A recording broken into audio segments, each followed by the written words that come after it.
Everyone ready? They're too busy talking.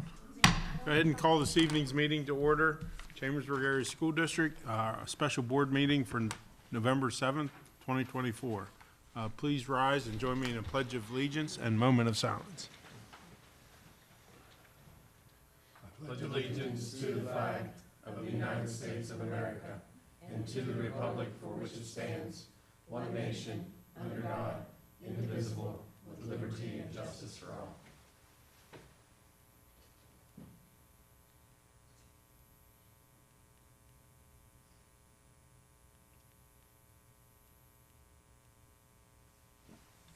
Thank you.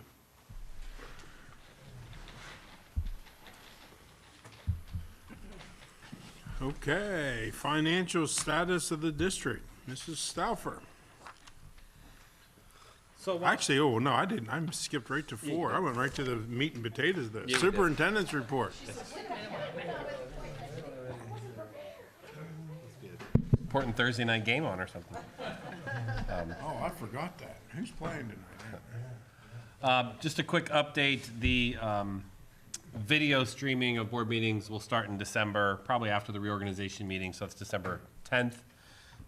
Worked with the technology department to figure that out, and so we're hoping on December 10th, that's when we'll start with that. Tonight's presentation, you have all the experts in the room to help you, so I advise you to ask as many questions as you need to so you understand where we're headed, the status, finances, the whole big picture tonight. So tonight is a heavy lift on your brains, but also ask a lot of questions if you need any clarity.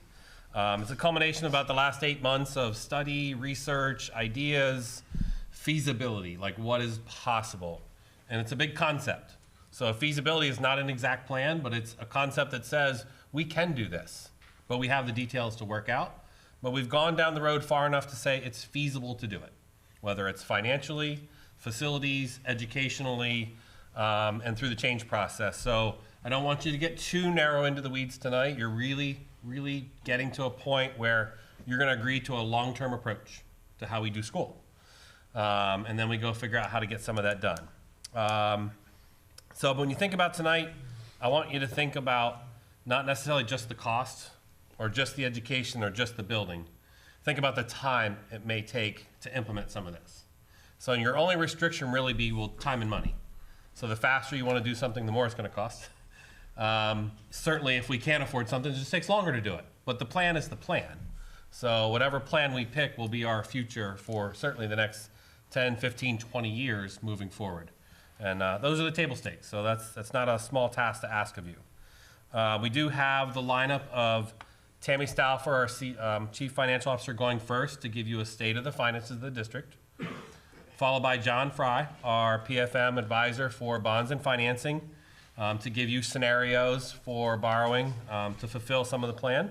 And then we're going to end with the architectural options and scenarios on what is feasible and how we've narrowed it down to a couple scenarios. So tonight's setup is for you. And so with that, that concludes my report. Okay, thank you, Mr. Bigger. President's report. Mr. Bigger already took my term, heavy lift, so I don't have to say it. I just did again, no. And echo one of his thoughts, but then I want to elaborate on it just because of some of my thoughts. But as Chris said, the experts are here to help us with this process. But my thought is, I know it's going to be some of my questions, I want to also hear some more from you, Chris, Yep. as far as the admin and the champion and the point man and the leader of this. So Okay. Yep. I'm going to save more technical stuff for them and more educational stuff. Real scientific term here, stuff. We're ready to go.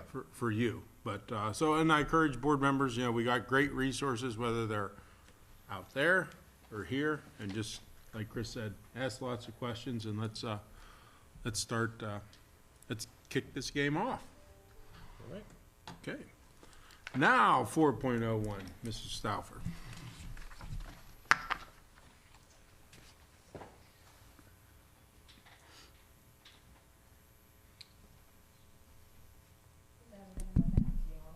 Just one observation before she does dive in. That whole left side of the room, or my left, Tammy, Mark, Kurt, and Matt.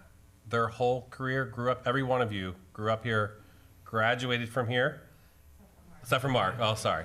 You did your old educational career here, right? Yes.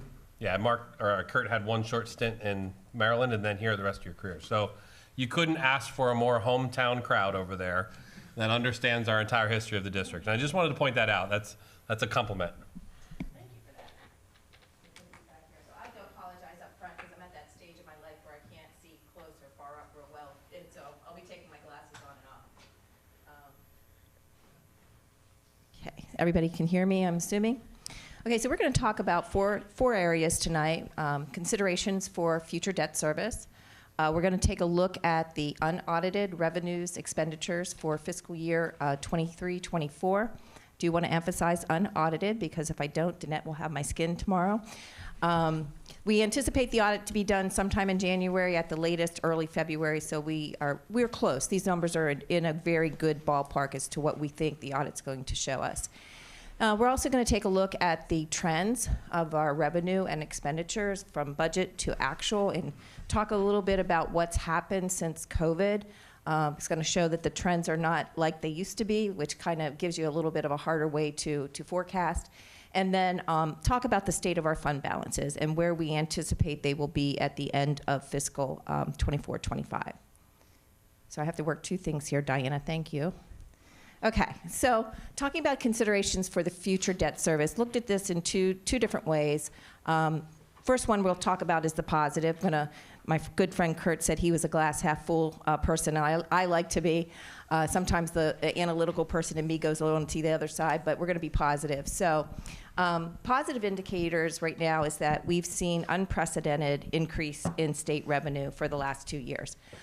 Those of us that have been around for a while in school business would never have thought we would have gotten the amount of money that we did last year and this year. So that's a good positive indicator.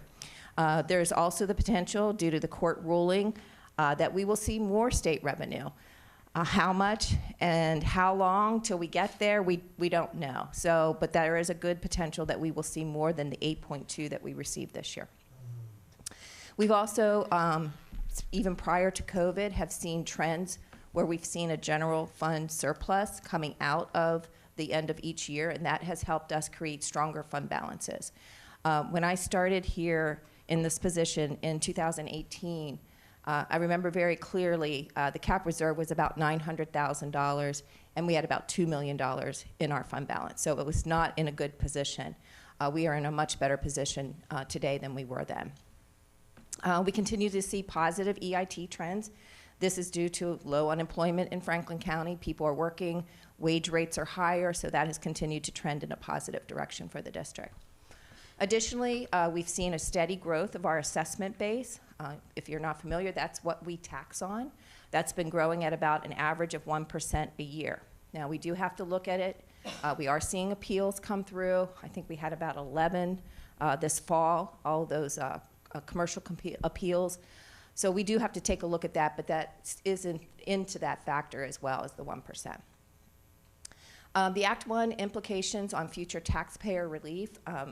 You've heard me talk about the committed fund balance and how we've been using portions of the committed fund balance to increase that homestead farmstead exclusion each year. I had in my Friday report, I think last Friday or the Friday before, the history of our homestead farmstead exclusions along with the mill rate increases, and you've seen that go up from about $600 to last year over $900. I anticipate it's going to go up again in fiscal 25-26 budget. Excuse me. The strength of our cap reserve, the potential right now at the end of this fiscal year, if we approve the projects that we have on for next week, and we approve another transfer out of the general fund, we'll have around $16 million in our cap reserve. So estimating that if we did $2 million of projects each year, that would last for about 8 years. We have also been building debt capacity into the general fund budget. What I mean by that is we've been overinflating our debt service so that we can put that extra into the debt service fund to help offset some of the increase that will be coming down the road. And the other thing that's going right now is we do have strong interest rates. The beginning of this year, we were earning about 5% in our Pliget accounts. Danette Nold has done a wonderful job in helping to manage the cash flow so that we put as much money as we can into the Pliget accounts, earning around 4% right now, and that's been very helpful. So the other side is there are some drawbacks. The last couple of years, you know, we've had unprecedented healthcare costs. We're seeing it again. We just paid a bill last week that was $600,000. A few weeks ago, or probably a month ago, there was an $800,000 bill for the week. So Tina and I have been watching that, but that is a concern as far as impact down the road if that trend continues. Increasing salary and benefit trends. The board was gracious and approved for us to increase the hourly rate for our food service, but we're seeing those positions going up across the board, and that has an impact on the budget as well.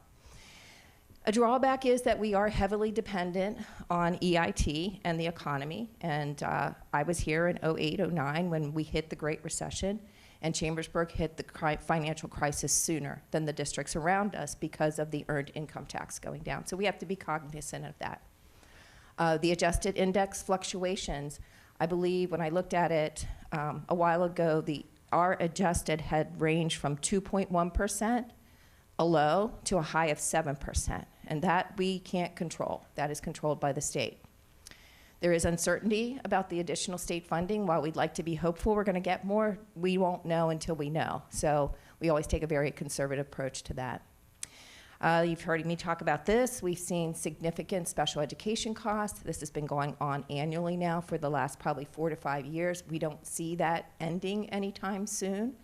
So that is a potential drawback. And then the other thing that, and this is more from a budgeting standpoint, is just like I mentioned earlier, is the post-COVID revenue and expenditures they're not acting like they did beforehand. You know, we have very good, and you'll see in another slide, been fairly consistent in terms of budgeting and actuals. We're only off by a few percentages, but when we get into those COVID years, they kind of spike and go up and down because we just didn't know what we didn't know at that point in time. Okay, put my next slide. Okay, so this again, unaudited, we are projecting that out of fiscal year 23-24, our revenues will total just under 191 million. Expenditures, and these are operating expenditures, were around 173 million, closer to 174. And we also did over $8 million in transfers, interfund transfers. These are transfers into the cap reserve, into the healthcare trust.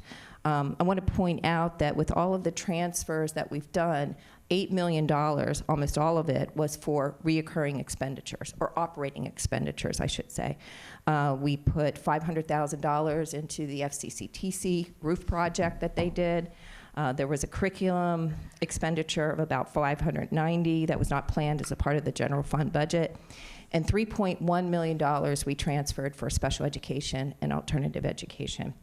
About $500,000 for transportation, and almost another $500,000 for charter schools. This is a little challenging, keeping all these devices going at the same time. Okay, so this is just a historical graph that shows our budget, our revenue to actual performance from 2019 to 2024, and just pointing out that prior to COVID, we're very close to what we budget to what actual is. We take a big steep up, and hopefully we're going to level that off as we no longer have ESSER's money coming into the district. I should let you run that quicker. That's okay, I got it.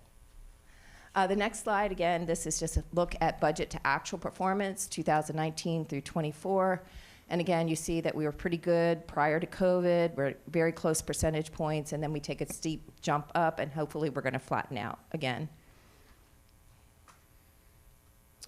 Okay, this is you've seen these districts before. Mr. Bigger has utilized this as our comparable group. These are districts that have, help me Chris, 30 to 50, 50 to 70. 50 to 70% free and reduced, and then 7,500 kids to 13,000. So we consider this a comparable group. The highlights from this is if you look at this, CASD out of the 10 districts, we ranked 7th in terms of the lowest spend per student. And you look across the state, the highest spend was just under $35,000. The lowest spend was around 13. We ranked 466 in terms of spend per student out of 498 districts that reported. I'm not sure what happened to the other 2 that didn't report their data, but apparently they got away with it. So if you look at it in terms of revenue, again, the comparable districts, you can see where we are there in the orange. We're about 5th out of the 10. Highest revenue in the state was about $37,000, and the lowest spend was just under $15,000. We ranked 420 out of 498 districts that reported.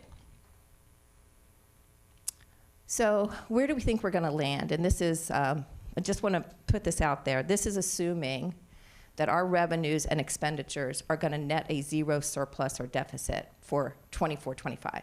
That's really not realistic, but at this early into the fiscal year, we really can't predict where we're going to be. So we're looking at a general fund, all the classifications of the fund balance in there, non-spendable, restricted, committed. Remember, the committed is all for future taxpayer relief. So over $9 million that we will be pushing out into the future in taxpayer relief. And then within the signed fund balance, we have around $21 million.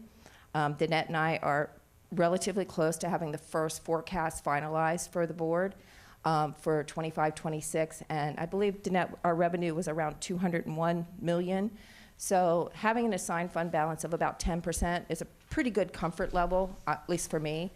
So our total balances in the general fund would be around $34 million. I already mentioned the cap reserve. We do the projects that we'll be bringing forward next Tuesday. Yeah, or is it next Tuesday? And then do another transfer. We'll still have around $16 million in there. Would like to remind the board that we did take out a bond in 2023.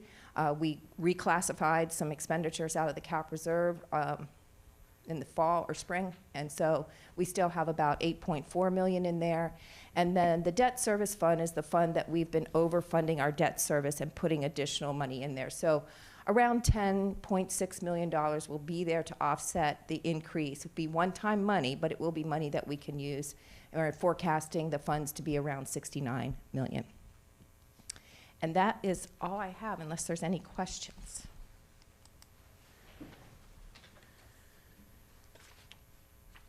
Mrs. Gauss, go ahead. Actually, Hold on, I think Stephanie. Go ahead. So, Mrs. Gauss is going to go first. okay, yeah, sorry. I have a question about the per pupil spending. Yes. Why is it, I'm going to say low? Is it due to us not being fully staffed? Can you explain it to me? Well- I would think that you would. Yeah, I mean, I don't know. I think we're very fiscally responsible. We've been fiscally conservative, at least in my tenure here. We are not overstaffed when it comes to teachers and administrators. If you look, there's lots of other metrics that you can pull that would show that. I don't know, Chris, anything else you can think of? But it's really dependent on all of the variables that go into educating. And it's wealth. It's basically wealth of your community. I mean, your tax base and your wealth. I mean, you go to Bucks County, Yeah. they're at $30,000 a student because they have a huge tax base and wealth. So there's a lot of correlation just to your tax base and your wealth in your community. Some of it's by choice on class size and what she was describing. Others is just based, I mean, all of Franklin County is in the bottom 15% of expenditures per student. It's just not us. Yeah, to that point, and I think this is the first time I've seen the data. Tammy, I very much appreciate you putting it in there.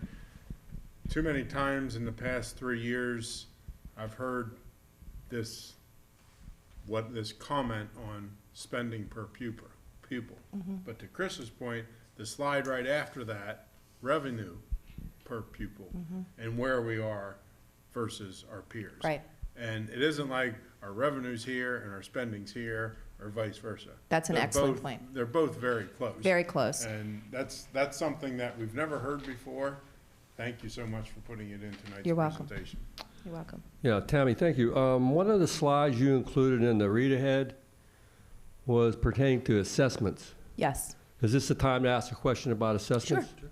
So, because we spend a lot of time talking about assessments and, reductions in assessments in particular, I was curious to know how that works, so I looked at the county publication on the web, and it talks about a reduction is typically brought about by demolishing buildings on the property, or the land size has increased or decreased, or a countywide assessment.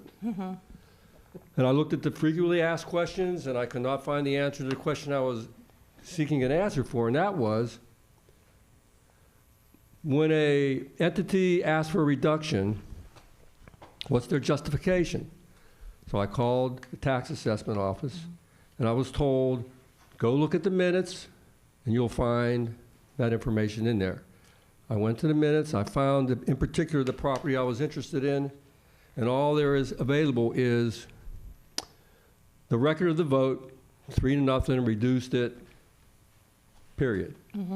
And I was told that perhaps the solicitor, our solicitor may have the additional information, or I could file a right to know. Wasn't really wanting to do that. But I'm only interested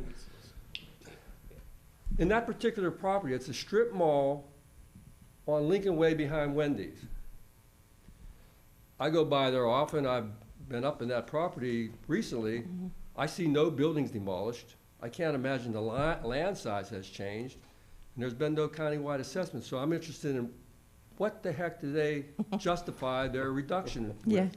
Yeah, that's a great question. And I mean, I will tell you that the district does not, and neither does our solicitor, get any type of justification for what the Board of Assessment's decision is. We get a decision sheet that Yeah. says assessment value is here, we lowered it to here. And that's really it. We do go to the appeals. Danette and I try to go and have a presence there with the district. And a lot of times when they're commercial appeals, they're relying on the swing in the common level ratio and kind of what those values have been determined on those buildings. How that board makes their decision, I don't know, because I agree with you. I know which parcel you're talking about, and that parcel is, I think there might be one store vacant in there. But somewhere in whatever they got, there was a decision made. And so, you know, we're kind of at their mercy on that. I don't know, Danette, do you want to add anything to that? No? Well, I'm not suggesting there's anything untoward or, you know, the decisions are kind of Yeah. shaky on all that, but because we receive revenue from tax assessments, I'm interested in how that works, and And So- there's different ways to evaluate for commercial properties, and I'm not an expert in it, I'll be upfront with you. There's a sales approach, there's different approaches that they take. With a residential property, normally what happens is somebody has gotten a house or two near theirs or kind of in the area, and it's sold for less than what theirs is appraised for, and they might come in and say, well, my property's over-assessed. So that's really, Yeah. Just, and just, you know, it is a business strategy when you purchase a property or have, you just go ask. yeah, and It's not anything uncommon for people to just go ask and they're told yes or no. and Well- it's not uncommon that we will get one appealed, and they'll get a reduction, and in 3 years, that common level ratio has changed again, and they come back. I think it's 3 years, they can appeal every 3 years. well, I just know we spent a lot of time discussing, gee, you know, should we, you know, request an appeal on this and that, and like, if we knew the rationale, then we might say, hey, that's cool, you know, and we just let it go. Yeah. Well, and again, I mean, within that assigned balance that we have, we do set aside money for tax appeals, because there are occasions where the Board of Assessment will make their decision. We say, okay, but the appellant is going to appeal it to the Court of Common Pleas. And sometimes they drag on for a couple of years, and then if they get settled, we have to go back and pay them back taxes. So there's money sitting in there, but it can be, to Chris, its point, it is a business strategy, so. Thank you. You're welcome. On that point, Tammy, is it probably, I mean, we don't talk about it because we have these discussions in executive session, but my guess is my suspicion is the rationale at the Board of Appeals is a little bit of the rationale that we all listen to and then end up following when we're talking about an appeal. Probably, yes. Well, I'm gonna wait. Other board members, questions for Tammy? Tammy, can we go back to the slide, one of the early slides, pros and cons? Oh, And I want to talk about this resolution and the +1 part Right. of that. right. So, that is the 1, 2, 3, 4, 5, 6, 7th and 8th bullet point there, right, on the positive indicators. So when we did the resolution 2 years ago for the plus one, yes. that, of course, we didn't have any new bond issue at that time, so the resolution was to put it into capital reserve. Right. Of course, it was a different board then, and I'll get to the punchline of this in a minute, than it is now. Of course, now, as you said, we do have one debt issue. Our first payment was due or is due this year, isn't it? I think so. I'd have to look into Yeah. that. I don't have that. Right, it's a year lag. You take Yeah. it last year and you don't put your first payment until this year. And so as we move forward with this plus one, if the board chooses to move forward with the plus one, my comment is, and it's probably for a later discussion, unless some board members want to discuss it tonight. I think I mentioned this last meeting. I would like us to discuss this resolution at a future board meeting and see that once we listen to Mr. Fry tonight, we're gonna see what some of this new debt service is gonna look like.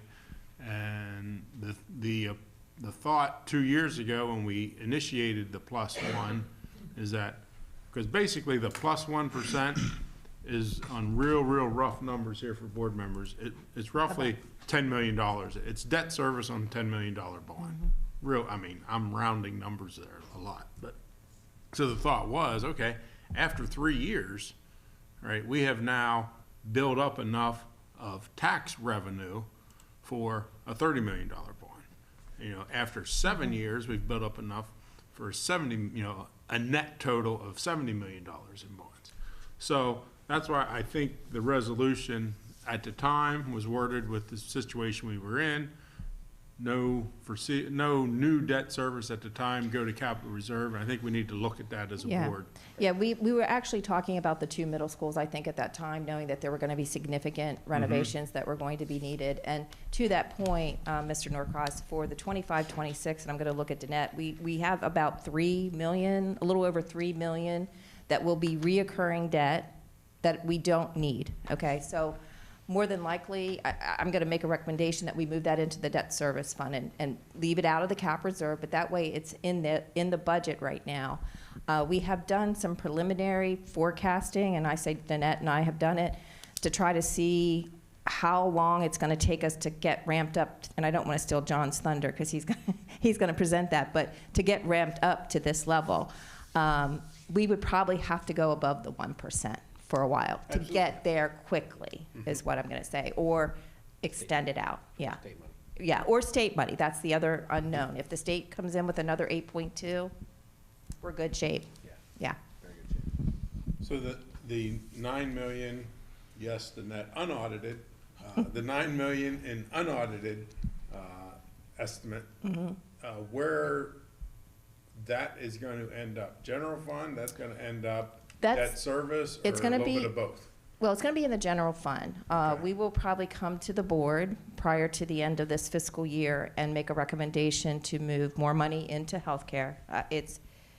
It's my biggest concern right now, and more money into the cap reserve, so that while we are moving forward with these facility enhancements and improvements, we still have a lot to maintain. So we need the capital reserve, I think, to be at about that 16 million to give enough cushion to keep the other buildings kind of where they need to be while we're working through the process of the new builds. Are there any, I should know this, I don't, but are there any restrictions on how we expend from the debt service fund? Yes, for debt service. Yes. For Now, debt, has to be for debt service? yes, but there's not a time length to Okay. it. Like, so we So- actually go took ahead. the money out of the general fund this year and moved it to debt service, and we're paying the bond payments out of that debt service fund. Just to try to keep it a little separate as we're moving down the road. Basically, it's a parking lot for the plus one, Correct, if you will. correct. Yep. Yes. And my question is, I don't know, if there's ability, if there's any of the unaudited 9 million, that do we not put some of that into debt service? And we may be able to do that, yes, yes. we may be able to do that. And I honestly said, like, that last slide is assuming our revenue and expenditures net zero. That's not going to happen. I'm here to tell you it's not going to happen. You know, we had leftover ESSER money that we offset general fund expenditures, about $2.4 million. We've spent a little bit of that, but we're not going to spend the whole $2.4 million. There's still things trending, you know, the attrition rates, stuff like that, but it's November, the beginning, so it's really hard for us to go, oh, I think we're going to be here. I think we'll have a surplus coming out of 24, 25. Yeah. My ask would be, Chris, Tammy, whenever, I don't think there's any big hurry, but now that we are in this glide path for, you know, these projects, that sometime here in the future, we talk about the resolution at a board meeting. It would be Whenever. logical just to bring it up through our budget process. Yeah. Absolutely, we can do that. Thank you. You're welcome. Thank you, Tammy. You're welcome.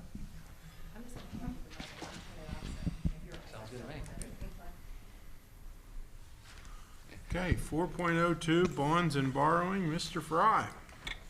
All right. Good evening, Welcome everyone. back. Yeah, nice to be here. We'll see you a bunch here in the near future, I assume. I would imagine. I would imagine. It's exciting things going on here at the district. I was here in June to give a brief update to the board. Back again tonight, and happy to be here as you continue to look at your capital project options.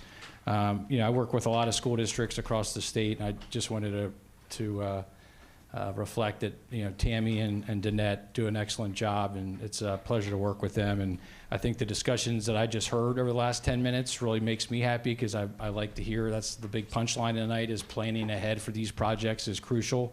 So all those things that Mr. Norcross just mentioned about getting prepared and having money put aside as you can for that future debt service is going to be key tonight as we continue to discuss it tonight. So in front of the board's brief presentation, let's see, I don't know if I can zoom.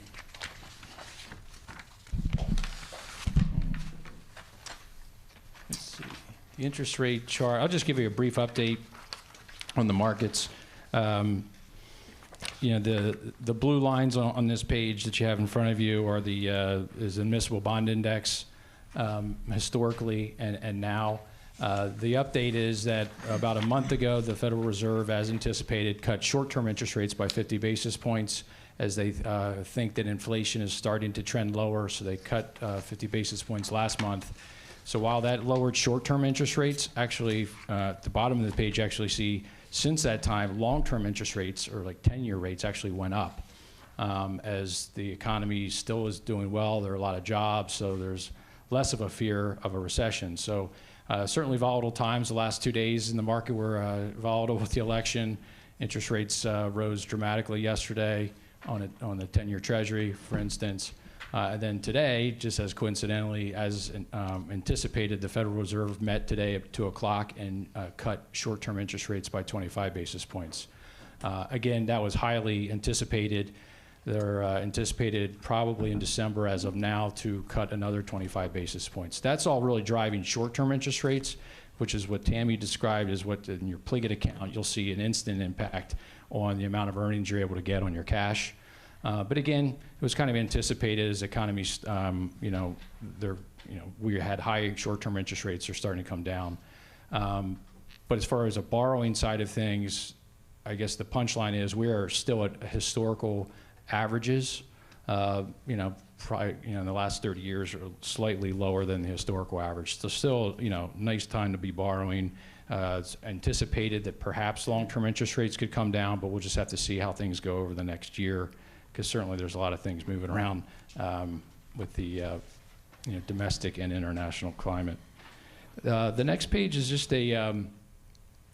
what we usually show is the debt summary of the district. All the different outstanding bonds that you have, from left to right, the 2013 bonds, all the way to the right, the 2023 bonds. They add up principal and interest to the far right column, and column 15 on the right-hand side. Close to $12 million of annual debt service for the district. And you can see that goes out about that amount for another 10 or 15 years, and then drops significantly in 2037 and 2038.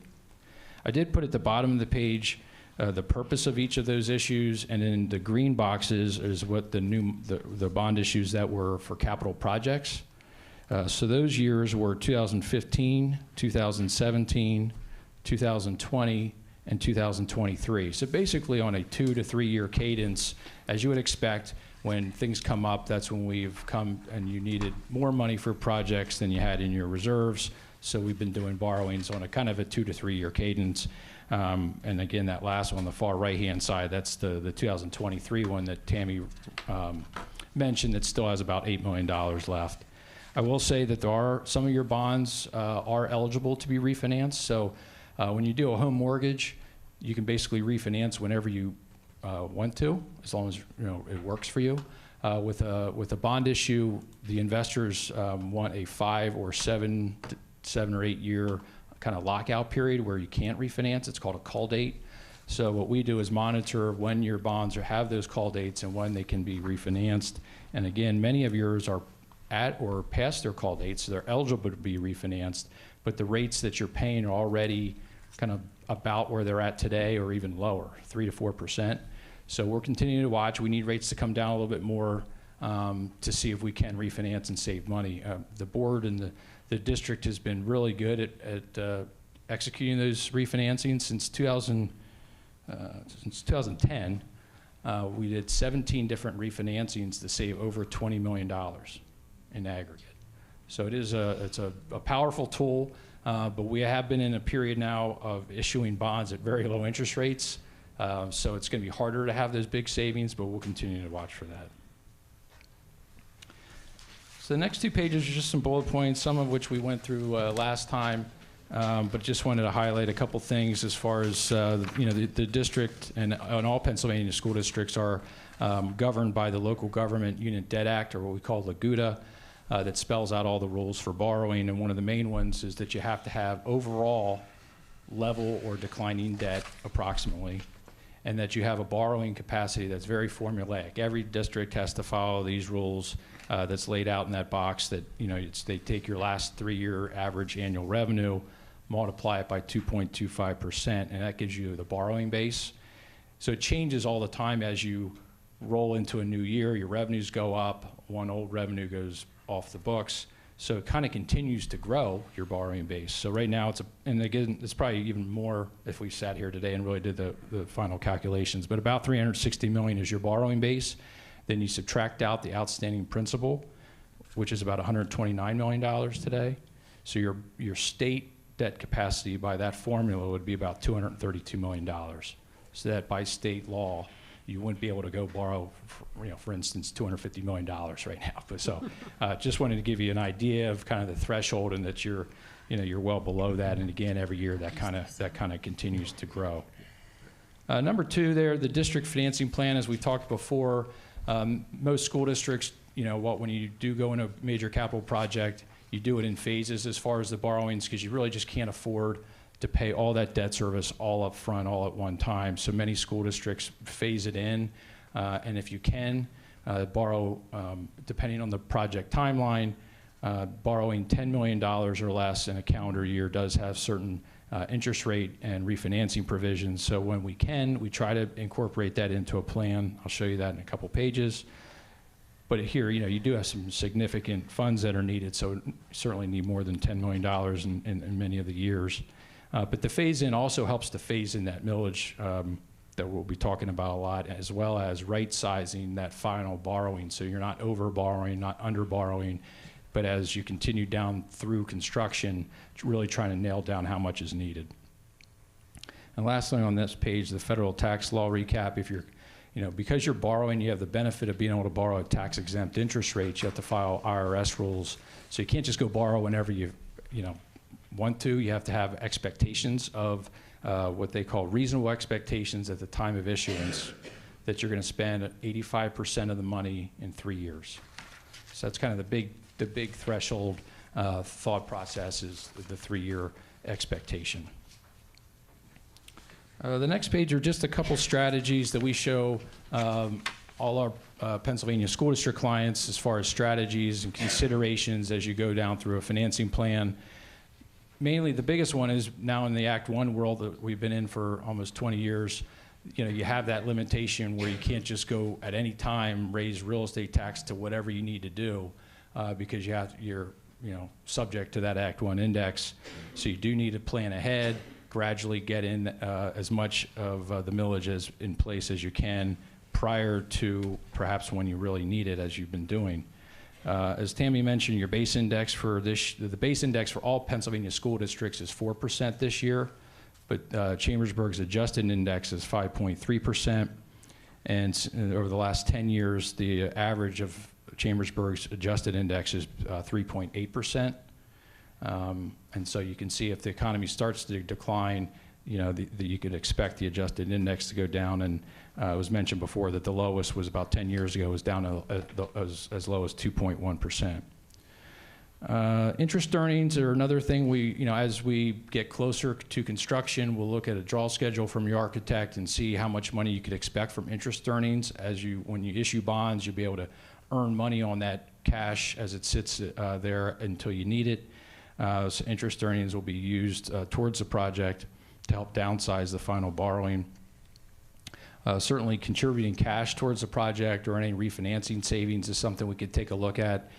Generally, it's viewed that trying to have that cash on hand until closer to the end of the project is very advantageous, because you have that flexibility of having that cash, as well as when you go talk to Moody's, which is your credit rating agency that rates every single bond that you go out with. It's good when we're on the phone with them to be able to show them a strong cash balance, because that really shows the strength and flexibility and liquidity of the district. So eventually, as you have cash or bond proceeds, you know, towards the end of the project, we can use that to maybe downsize the final borrowing. We already talked about breaking into smaller portions. And then indirect cost savings, again, if there are any potential operational or CapEx savings, if you will, from doing this project, that could be taken into account as well. And then the last two are really just kind of like tools as needed, where some districts borrow. If you really are up against it and are having a hard time paying for debt service, you can actually borrow a little bit extra to pay interest on the bonds for a year or two. And debt restructurings, if you really needed to, you could refinance some of your debt and move some of that principal to a later date. Again, you're trying to plan ahead, so you don't need to do things such as that. They're not bad tools, but they're tools that are available as needed. And again, we'll help all along the way guide the district through that. We work with over 200 districts and are seeing a lot of districts go through similar financing plans like this. The main page there then on page 6 is the kind of a snapshot, kind of as a planning tool, but on a macro big picture level. Showed something similar to this in June. The amounts have changed a little bit. But again, this is kind of our kind of roadmap that'll certainly this won't be the final answer. It'll be adjusted many times over the next several years, both on size, the par amount, the issuance cadence as far as when do we need to do it, what the bond structuring might look like. But again, you need to start with something to have in front of you to show maybe the overall impact on a macro level. So we did this in 4 different steps, different colors there. Perhaps just as an example, we could do $10 million next fall, and then we did $60 million in 2026, $60 million in 2027, and then a $45 million bond in 2028. Okay, so that all adds up to about $175 million in the top right box, $175 million of net proceeds to the district for their capital projects over the next 4 or 5 years. Again, the timing of that would all be adjusted depending on the actual project. But the main takeaway then is in column 15, and there's a red and yellow box, but it's in the pink column on column 15. New total debt service goes from about $11.7 million this fiscal year, and after adding in those 4 different bond issues, it's going to go up to, again, in this example, with assumed interest rates that are just estimates, about $24.6 million. So you can see that is a significant increase, but you're already planning for it. I think there's been, that you're already including more than the $11.7 million, more like $15 million into the budget. So that's great that you're already planning for that, because once you do these bonds, you owe the bondholders this money. So it's a requirement to make those payments. And just as illustration in the black box on the far right, what we've shown here is that if your operating expenses are growing, and if they're currently about 190 million, and they grow at 3% a year, in column 16, what we did in column 17 is then showed what's the debt service, if you took column 15 divided by column 16, the debt service that you're paying versus the operating expenses. And right now, you're at a very comfortable 6%, but you can see that it's going to grow to over 10% for several years, in the heart of the bond repayment schedule.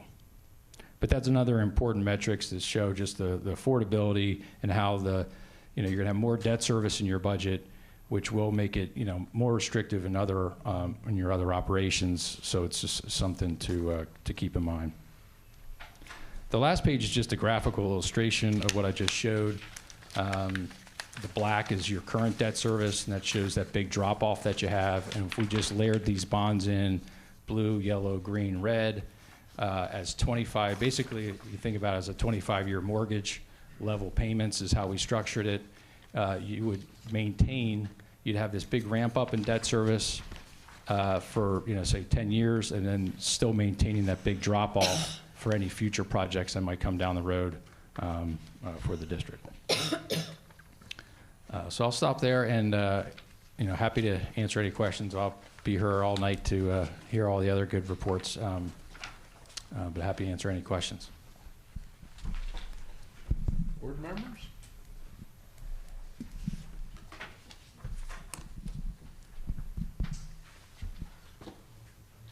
John, I have not necessarily a question, but I notice on your slide 6, you have that asterisk in the note about the existing debt service includes our portion of some debt over at the Career Tech Center. I don't know if he's aware, but there will be soon some more debt at Career Tech Center that'll be part of this. In this comparison, it's minimal, but there Right, will be. right. There will be some new Chambersburg debt for Career Tech Center. I did hear some rumors about that. Okay. Yeah, hey, John, I've got one quick question. I'm not familiar with refinancing bonds, but only with mortgages. But there's usually a fee associated, but I'm assuming that what you're gonna gain, the fee is irrelevant. Well, yeah, there's anytime we do a bond issue, there's professionals to pay and an underwriter's discount and so forth. So, but you're right, so you have to save way more money than the cost. Sure, yeah. So anything that we ever show you as far as savings, we'll show you the net that you're saving. Oh, okay, great. Thank you. You're welcome.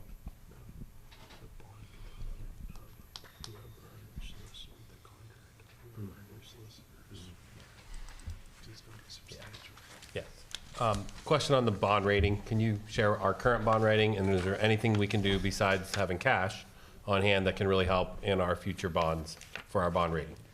Yeah, your credit rating is a AA3, which is by Moody's, which is a great credit rating. It enables you to enter the market and get good interest rates.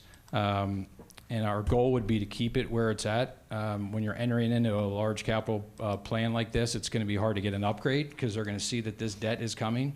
But we can share with you your past credit rating report from 2023. But it's basically, as Mr. Beer said, it's that they are going to want to see that your trends are continuing to get better as far as your savings account, if you will. They want to see a lot of cash. I mean, they want to see all that. But there are things that are outside of your control.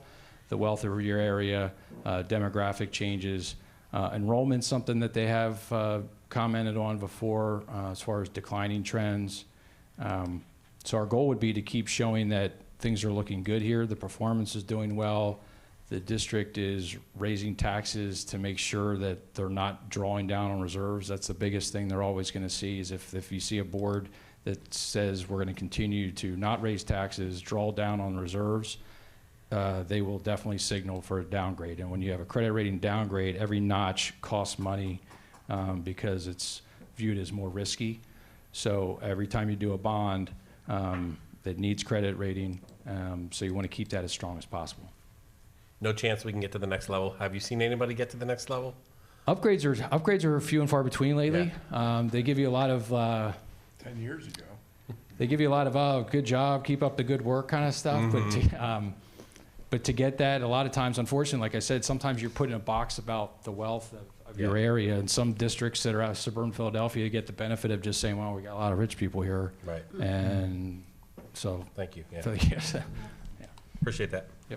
John, to Chris's earlier question here, the resolution I mentioned about earlier, that would be a favorable thing for the rating people to see, that we have a resolution addressing Absolutely. growing debt service. Yes, they want to see a plan in place, that the board's doing all the right things, planning for it, because, you know, we'll share with them at your first borrowing, what, you know, when they ask, what's your borrowing plan? He said, we're going to borrow a large amount, but we already have debt service in place. We already have dedicated mills in place. We have a plan. We know it's coming, all those things. So yeah, it's very important.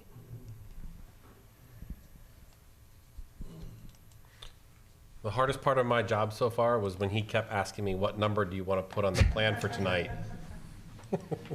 Just so you know, I sweated over that number. But you'll see why that number actually surfaced as the number it is after Crabtree's presentation. All right, thank you, John. Thank you. Thank you. Thanks. The stage has been set. Well, thank you. Tonight I'm going to tell a short story before the experts come up on the Coalition for Building Feasibility. This is a team of people that work together to come up with the why, and then also a couple solutions that we have, and then we gave those to Crabtree Rurball. But I would like to say that I am with Mr. John Badia and Dr. Fred Witham, and they are experts at what they do, and I really appreciate what they have done with us for this coalition time. But, sorry, I guess I need to do this too, Tammy. So I want to take you down memory lane a little bit.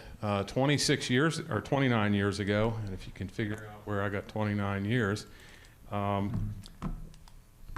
district had 19 elementary schools, a middle school, a junior high school, and a senior high school.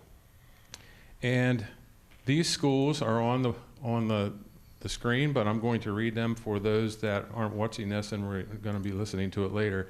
The schools are Andrew Buchanan, Colebrook, Duffield, Falling Spring, Fayetteville, Guilford Hills, Grandview, Hamilton Heights, King Street, Letterkenny, Lurgan, Marion, Mary B. Sharp, New Franklin, Portico, Scotland, South Hamilton, Thaddeus Stevens, and UL Gordy.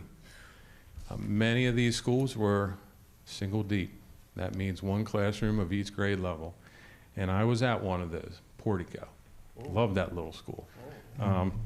But, you know, through the process, we had to do some things that would, you know, lower cost and things like that, but also consolidate.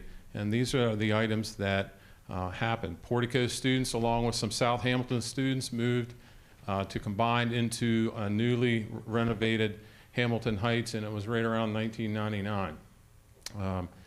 Then in 2007, 2008, another 10 classrooms were added to Hamilton Heights and some more adjustments were made. Letterkenny was closed and those students went to Lurgan. Colebrook was closed and those students split between Buchanan and New Franklin. Duffield was closed and those students went to Fayetteville. UL Gordy, Mary B. Sharp, and King Street were closed to combine into the new Ben Chambers building. And this reduced the number to the present day 13.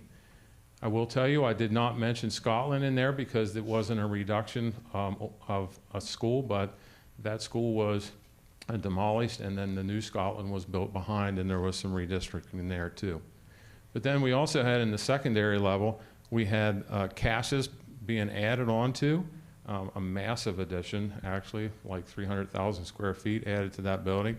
And then that's when we took the old Cams South, or Cams Middle School, that was what it was called, and they didn't change the name too much there.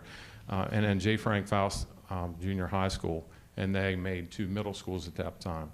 But then they noticed that the high school was getting quite a few students in there, and the Career Center students were declining in numbers, and then the Career Magnet School was built in order to remove some students from the high school, but also to gain students at the Career Center. So with that, this statement came from actually Kurt, and I want to give him credit for it. But the huge difference in the schools of yesteryear, and I use that because I had a head teacher that used that all the time, that Portico was a school of yesteryear. In the schools of today is the amount of extra classrooms that we need for our special needs students, ESL students.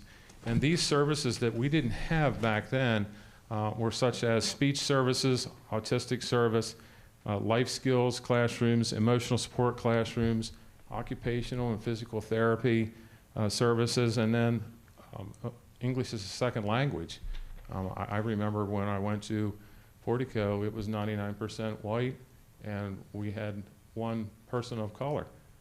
And that was just unreal for me, because in Tuscarora, when I went to school, we had more diversity there. But as you can see, our demographics have changed dramatically over these 29 years, and it's good for the community. But I also want to talk about community in this as well, because to give relevance, Chambersburg has changed as a community as well. When you're looking at all of the businesses and things that have changed, like the Chambersburg Mall was reducing in stores out there, and then all of a sudden, I call it the old Exit 7, but Norland Avenue just blew up. I mean, really blew up with businesses and things. And with that, I mean, that promotes more jobs in the area with all those businesses. We have distribution centers that came in, which not only provide jobs at the distribution centers, but then it brings in transportation for that as well, that brings in jobs in the area. Keystone Health, I remember sitting in a board meeting when Joanne Cochran came with her idea years ago, and we really didn't think it was going to happen, and now Joanne, I think, is bigger than WellSpan in Chambersburg. So, and she is bringing in jobs, and so is Roxana from WellSpan. Excuse me. And then the Chambersburg Borough is actually changing quite a few things. If you notice the homes over here that were purchased and that are being torn down, they're going to have their facilities for their vehicles and things like that over there. So they're looking at things for the future as well because of our community growing. So, and with that, I think our district needs to continue this path, and we need to go in a growth rate, much like what was mentioned before by Tammy. It's 1 to 1.5% of ours each year, which means approximately 100 students we're growing every year. So we have that continual line going up through with the Pell study what we've done and the other studies. So the why. Why are we actually doing this right now? When Mr. Bigger came, he was, and I love Mr. Bigger. We worked together before, he was my supervisor, but he's like a bubble machine of ideas. When he walks, he's got bubbles coming out. And I told him that years ago too. But most of them are really, really good. And when we were talking about some things, sorry, I didn't mean to make everybody laugh, but with that, we were starting talking about some items for the middle school, because Matt Barner brought up about the middle school, and they're having infrastructure needs. So we called Crabtree, they came in with us, they toured the buildings, and then they were showing us different things. But then school was close to being started, and Mr. Widman then started saying, I'm running out of space. We're getting more kids. What do we do with them? And then especially when you have autistic students moving in or coming up from pre-K to K, and they can only hold 8 students per classroom, you're putting in more and more and taking space away. So when we're looking at this, we were saying, oh boy, we have an infrastructure issue and we have a space issue. And then we did something that many of us really enjoyed. We went to Kentucky to see the Ignite School. And then we could really see that You know, from a previous presentation, Mr. Biggers talked about the 300 to 500 students in the high school level each year that do not get their choice for CMS or for the Career Center to be educated. So we really are missing those students each year that, what are they doing? And we don't know, and we want to make sure that we take care of them. So here are the three reasons of why. Elementary has classroom space issues, is the first one. The second one is the middle schools have infrastructure issues. And the third one, the high schools have programmatic issues. So they are the three reasons why that our team was motivated to do the items that they were. Actually stole Mr. Bigger's slide from one of his original presentations. And I was talking to a few people in the community, and one gentleman actually brought this slide to me. And he asked what that centerpiece was, comparable educational spaces. A school's a school, he said to me. And it really didn't hit me until after I got in the car and left, and my wife was talking to me. And she said, Mark, you didn't explain that real well. So I called the gentleman later and explained it again.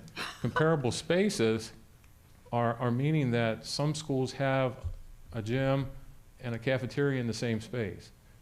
They have just classrooms and not special ed classrooms. They're using closets and things like that to service the kids for their special needs.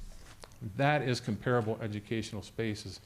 And then one thing that caught my eye, and that was just last week, was the one in white up at the top. One town, one Trojan community. And Chris, I will tell you, I wish you were here when Portico was shut down, because I can tell you, Portico people really didn't want their little school to go away. Neither did I as a teacher, because I loved that little school. But when we're looking at that as a community, we need to look that we are one town, but we are also one Trojan community. And that means all our schools are one. And when we look at things like that, I look at the idea of, okay, what's the whole picture? Not just for my little microcosm. What's the whole picture? These are the scenarios that I would like to go over with you. I'm not going to go over the scenarios. You can see them on the screen. But I want to talk about the group, our coalition group, and how who it consisted of and how this process works. So you're totally in the know of what happened with the team.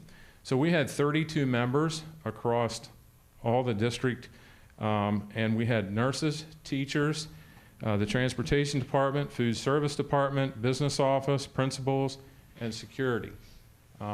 We also had technology there as well. I forgot them. Sorry, Christine. The team met 3 times over the 4 months, and it was over the summer, and then when we came back in September was the last one. And during these meetings, Fred and John, they presented each time. Chris kicked us off with a really great slideshow of the vision of what we needed to do. And that's what I like. I mean, he cast the vision for us, and then everyone got on board with that vision.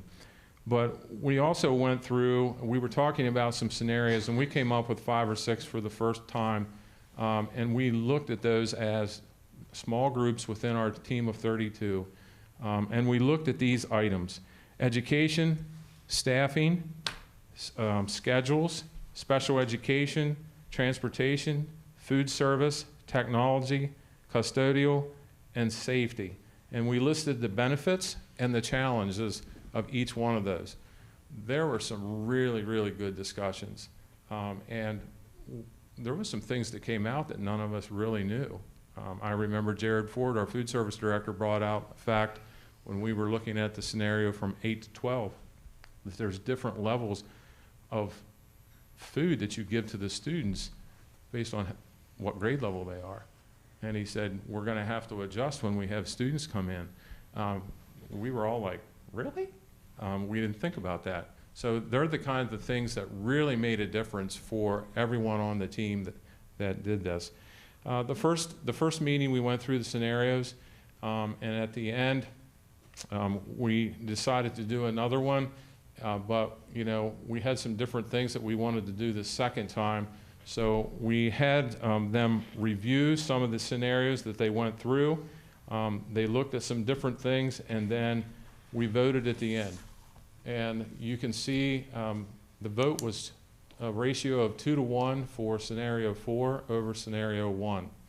I will say that status quo is there because we need to look at where we're at right now and if there's anything that we can do with what we have. But with all the different questions that were asked, all the different statements and the information from these two gentlemen, we looked at scenario 1 and scenario 4. And then the third time we met, we had scenario 7 and 8. Someone had the great idea of making kindergarten centers. So when we went into that, we immediately got into the groups. And the third one, I forgot this, I'm very sorry. The third time we met, we actually pulled Kurt's group, which was the educational coalition team, because we wanted both of them together so the educational side would know what was going on with the building side. And that was some really good conversations we had. We met over at the Cassius Library because we needed a place for 50+ people to be there. But in that process, we went through the scenario 7 and 8, and then we voted again after some additional presentations from John and Fred. And then it was still the same. It was a 2-to-1 ratio for scenario 4. So with that, one huge outcome did come out of the Together coalition, so to speak. And that outcome was the realization that we need to provide sustainability for our community and for our students. And we can do that over the long term. We want to provide, and this was some quotes from the people who was there. We want to provide the best opportunities to our children, and we want to do it right the first time. So there were some passionate people that spoke, and I just copied those two things down for relevance because they are very relevant to what we're doing. And with this, I need to give a big kudo to Mr. Bigger and Kurt and myself as well, I guess, because we were all meeting and doing presentations. But I will say that Mr. Bigger gets the award for the most presentations. So we have done, this group has done 3 coalition meetings. Mr. Bigger has done 2 public forums to date. He has one on Monday at North, and then December 9th will be the last one. He's at least done 17 staff presentations. We were trying to find all of them in his calendar, and we found 17, but I do believe it might be 19 right now. And then there's at least 3 school board presentations about his vision, but also possibilities going down the pathway. So this is a short story to get you prepared for what's coming next. So I'd like to introduce Mr. John Badilla. Thank you. I have to admit, I do like the bubble machine reference. But, you know, the relevance to that, I think, in terms of what we have been tasked to do, was so important in hearing the ideas and, honestly, from our perspective, too, being able to say, well, did you think of this? Or maybe that's not the right idea. And I think over the last 8 months, we have gone in many different directions to try to help build the rationale, hopefully that we're going to try to convey to you tonight, the research that we've done to help guide the decision process for the board. Tonight, there's a lot of information in this portion of the presentation, and particularly with a lot of costs. But we're going to try to point out the highlights of each of these slides. We're fully prepared to come back. There's more questions, there's more tweaking, there's more refinement. But I think, as Dr. Long pointed out, the focus from also sitting, we too were present at some of the coalition meetings so that we could hear the administrators and the feedback so that we could make kind of real-time adjustments for what they were saying and what the impact. And if it was an enrollment issue, then Dr. Witham took off. If it was looking at a different site and a different addition at a different location, then I would join in. But generally speaking, we hit each of these key points where we started at our first presentation. And tonight we're going to try and touch on each of them again as we go through this process, with an emphasis on, we started looking at the middle schools because we knew the dates of those buildings when they were last renovated or their original construction date, and the aging infrastructure. And as we went through the whole process, by following this, it became obvious that at the elementary level, there's a significant space issue, and at the middle schools, there's a significant infrastructure issue. So tonight, I think what we're going to do is try and walk you through our rationale as a team, that things that we've heard, and try to collate this as best we could to summarize it for you. So Dr. Witham and I are going to trade back and forth in the presentation going forward, starting off with the study assumptions. Thank you. Good evening. Some of the information that you're going to see is a review. Some of it is addition to things that you previously were presented, and some of it is new. So please don't hesitate to ask any questions of me along the way to make sure that you're understanding the information that is here, because as John indicated, this is a lot of stuff. We had to make some study assumptions going into it. Remember, we're looking at this from the big question: is this feasible, yes or no? And then as we do away with the no's and get focused on the yeses, we keep getting down lower and lower and lower. We're not all the way to the point where we're granular in detail. A lot of this stuff is kind of in priority or in grade. And as we continue, we'll refine it, but we're to the point where we think we're down to looking at two models very seriously and really need to kind of get some input and decide where we want to go from here. But in moving in that direction, we've made these assumptions. I'm not going to read them all, I just want to point out a couple that were critical. We recognize that no matter what you do, even if you do status quo, redistricting is going to happen. There's just no way to avoid that, because if you don't redistrict and you just want to keep everybody where they are and provide enough seats where they are, it becomes incredibly expensive to do that. So you're going to end up, even in a status quo, have to move students around to be able to afford whatever changes that you want to make. We also recognize that your special education population has grown, and that they're not necessarily in all of the ideal spots for kids. And that was a big theme of things. Where do we go ahead and move them so that they're more evenly distributed? Again, not knowing exactly where we were going to be at the end of the study, what we did was, considering that you're going to be redistricting and considering that you're going to have to redistribute your special education classrooms, we gave you a little 5% leeway is to give you enough space in each of the buildings so that as you do those things, they will happen appropriately. And also all the way through the process, cost was as a major consideration. When we were here last in July or August, we posed these questions and we indicated that we would be working on them. And this really gets down to the heart of what the coalition was doing. What programs and support services does the district want to keep, change, add, or end? So there was a lot of serious discussions about that the past several months.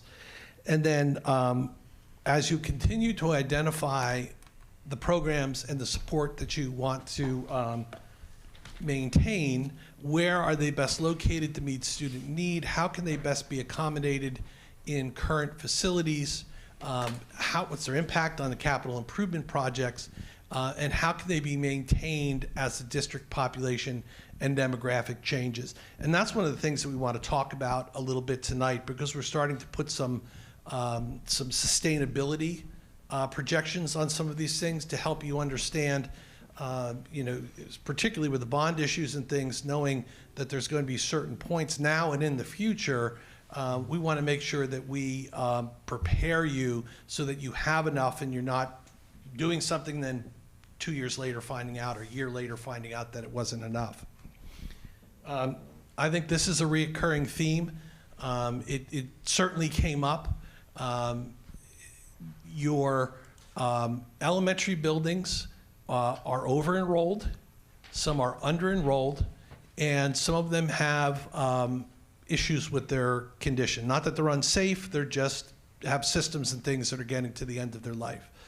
The physical conditions of both of the middle schools, which is what kicked this off, and of course, since it's been kicked off and you started to look at it, probably close to 2 more years have passed, and some of those systems are continuing to reach end of life. And then your programmatic needs at the high school, and of course, all of that is balanced on your financial constraints and making sure that this can be done within the capacity of the district. Just a quick review, and here's a little add-on. You're officially out of the COVID dip. This school year, you received another 140, another 150 students than you closed the year with. Again, many of them were special needs or ESL students. But you can see that you have had a pretty steady growth rate for the past 31 years now, at about 1 to 1.5% district-wide. That's taking the average. You have some elementary schools that are growing faster than 1.5%, and you have some that are shrinking faster than 1.5%. But generally, you've been on a steady decline, and that leads to the reliability of the Pell studies that you've had. When you've got consistent variables, it makes it easier to predict what's likely to happen in the future. Did you want to say something? I was just going to add, those are the students we serve in the walls of our school. We have another 1,000 students outside the walls of our school that we still do serve or own, so to speak. Yes, yes. So we talked about earlier, really probably last June, where's that target that you want to be when you add or begin to move students around? We know that elementary schools that operate with 80 to 90% of their seats filled are considered efficient.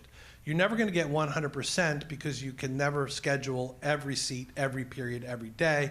When a teacher goes to take their kids to art and then goes back to the room for planning, the art class has capacity, but now the general classroom is 0. So you never get that 100%. So the sweet spot is 80 to 90%. In some districts that are growing, you'll see it adjust down to 70 to 75%, just because they know in some schools you may want to only fill them to 75%, because others you're going to fill to 80 or 85% because they're growing, and then the one next door is not. You want to leave enough room. As the utilization of elementary schools really starts to come towards 90% or fall below 70%, you have efficiency issues. Either it's too crowded and you're not able to deliver the board adopted program in the same manner that you are in elementary schools that aren't approaching or above 90%. And it also becomes equally as challenging sometimes. You don't think of it that way. But when you have schools that start to fall below 70%, the cost per seat is much greater than schools that are loaded more efficiently. And then schools, that fall out of those areas have to be considered. So here's an update again, 23-24. We're looking at your elementary facilities and the change from last year to this year. So here's the other point that I think is important. We know you grew 140, 150 kids. Look how many of them came in at the elementary level. So you're growing disproportionately at the elementary level than you are at the secondary level. The schools that are in green are the ones that are in that sweet spot. The schools that are in red, and I'd particularly note some of them are beyond that 90%. You've got Scotland that's at 102%. Now, how can they be at 102%? They're taking spaces that weren't originally classrooms, and they're putting in, putting the kids into combined spaces or refurbished spaces or something to make it work. And then the schools in orange are the ones that are kind of, you got to kind of keep an eye on them. They're hovering. And the two that are that just are under-enrolled remain to be Guilford Hills and Lurgan.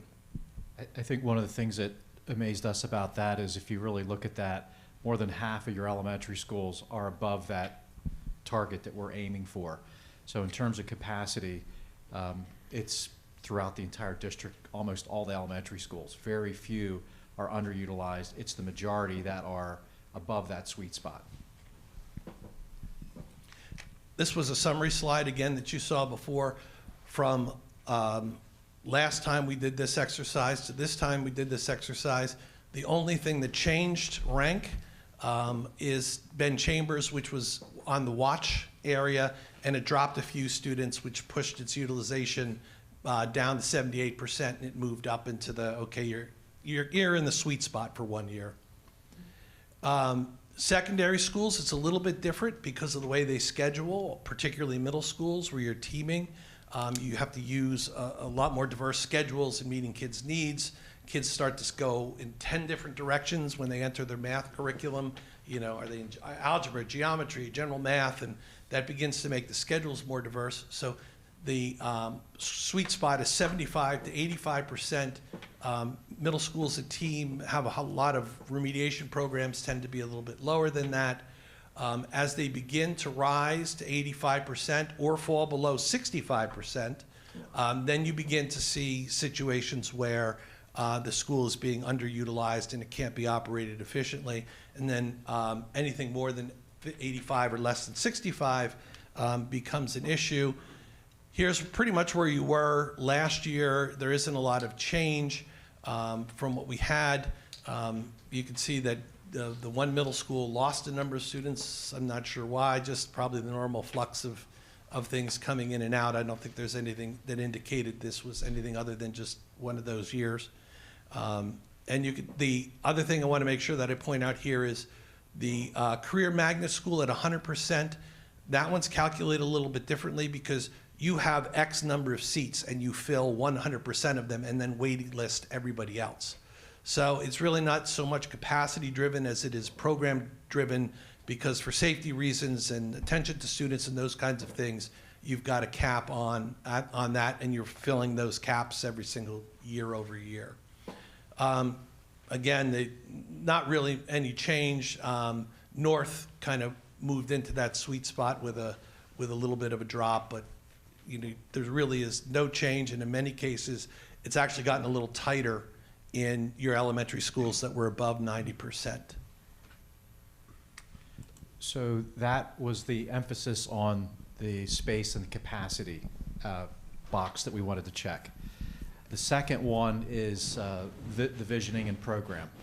So we've spent a lot of time talking about the who, the what, the how, and the why, understanding how special education needs to be redistributed, comparable programs so that every student, regardless of which building they go to, has access to the same programs.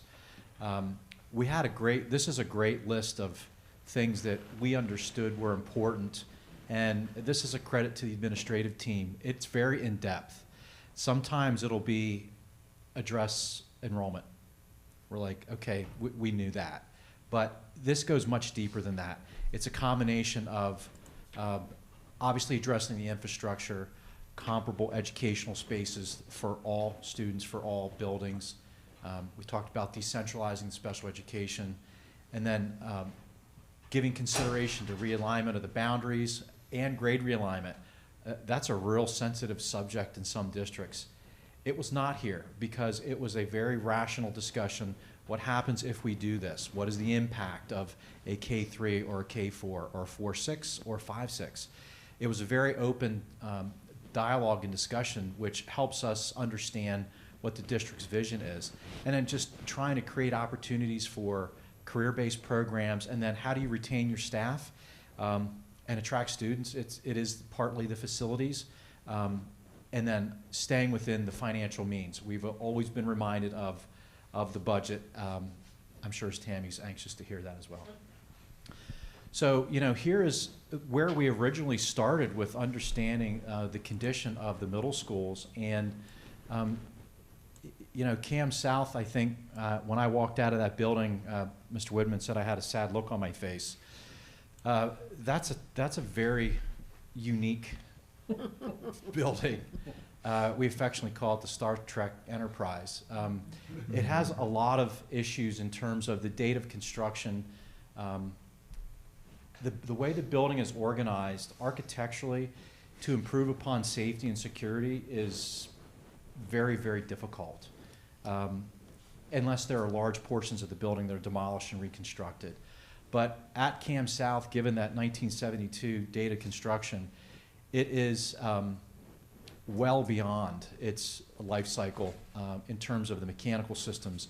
So that building, without a question, is in need of a comprehensive renovation of every major system, all the finishes throughout the building, including site.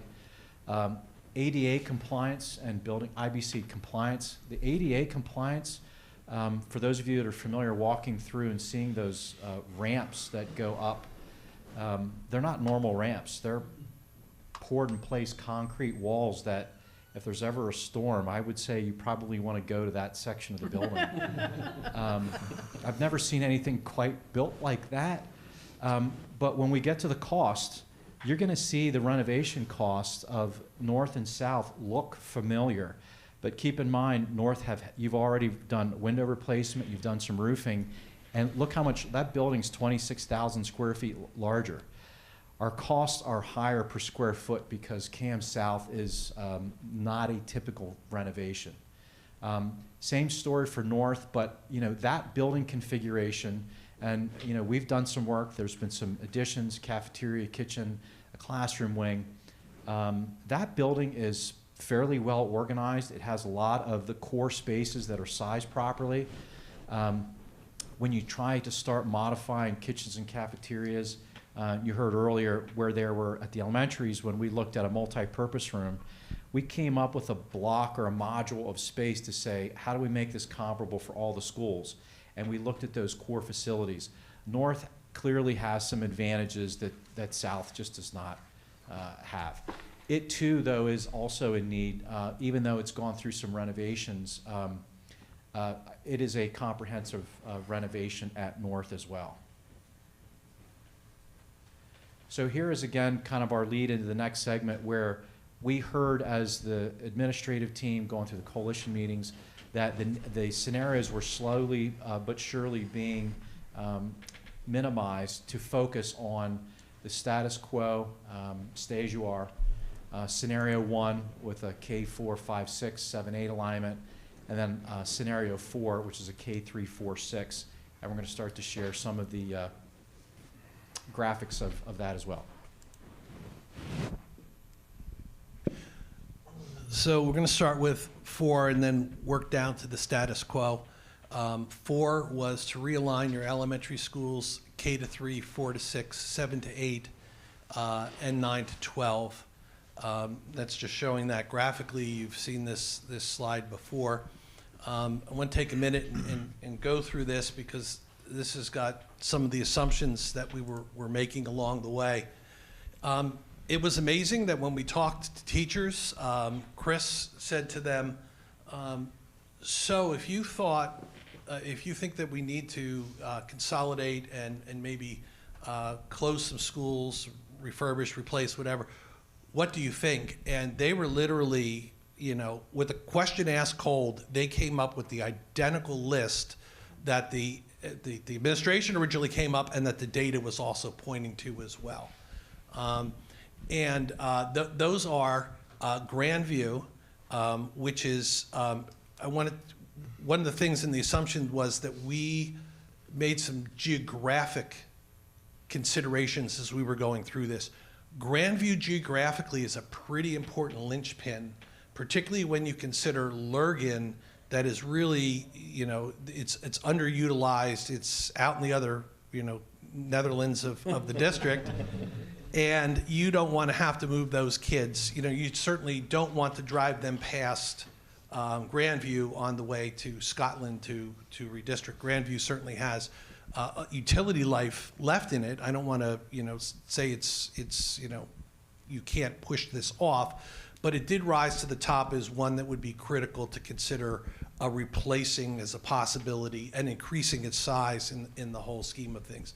Lurgan, I just touched on, that was one that was considered to be repurposed.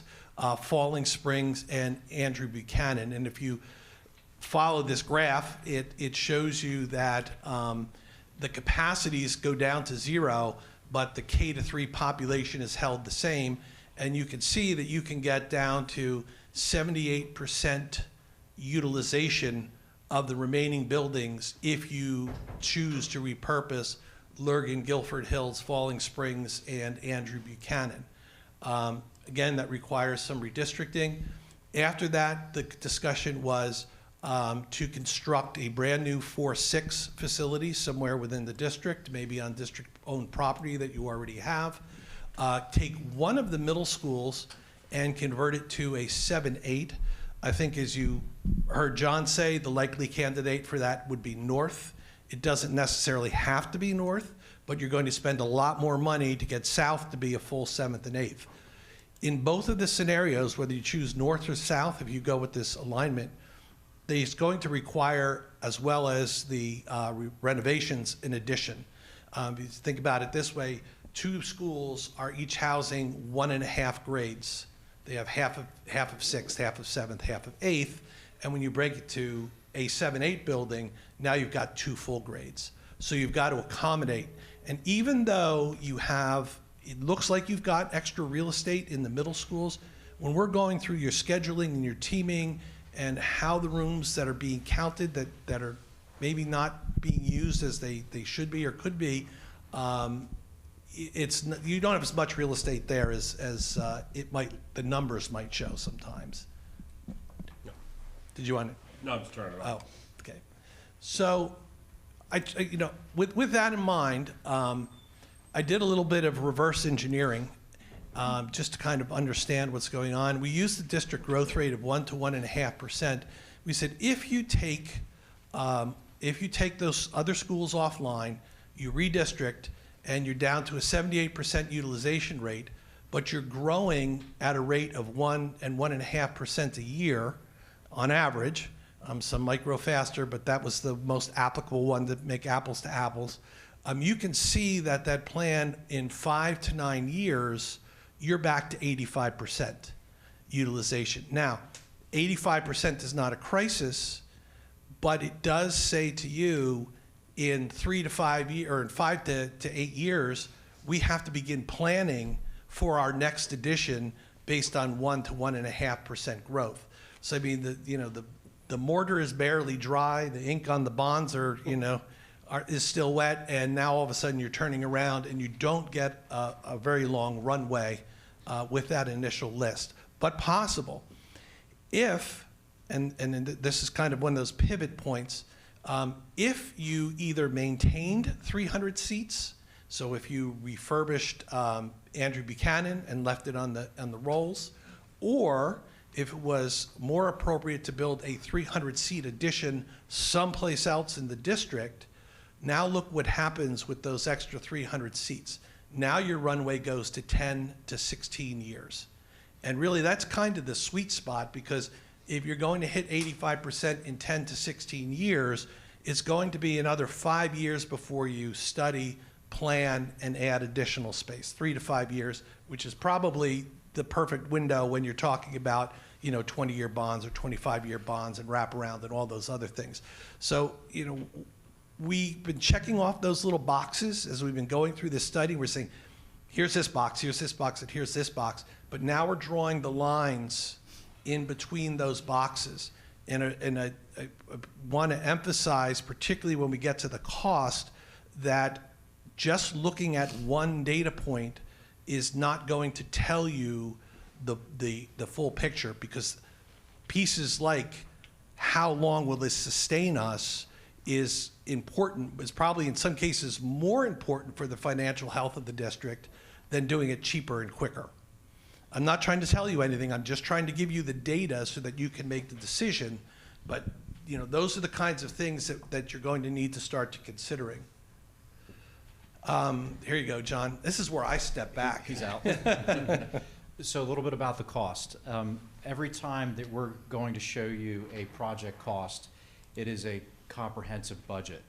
So not only did we look at, and the engineers walk through and work with Matt, we've considered program, we've considered infrastructure, soft costs, site work, even allowances for financing and loose furniture. And I know that might sound like that's so far down the path, but we tried to do that consistently so that when you're comparing options, they are all total project cost. So that's a little bit of a background. So in option 4, here you can see what we're kind of referring to as this first phase potential of a new K-3, 500 student facility. I'm sorry, And- that's the Grandview replacement. Oh, yes, yes, that would be the new building, and then, as Fred said, slightly larger. And then a brand-new 4 through 6. This is a large building, 2,400 planned capacity to give you that growth. That's a little over 330,000 square feet.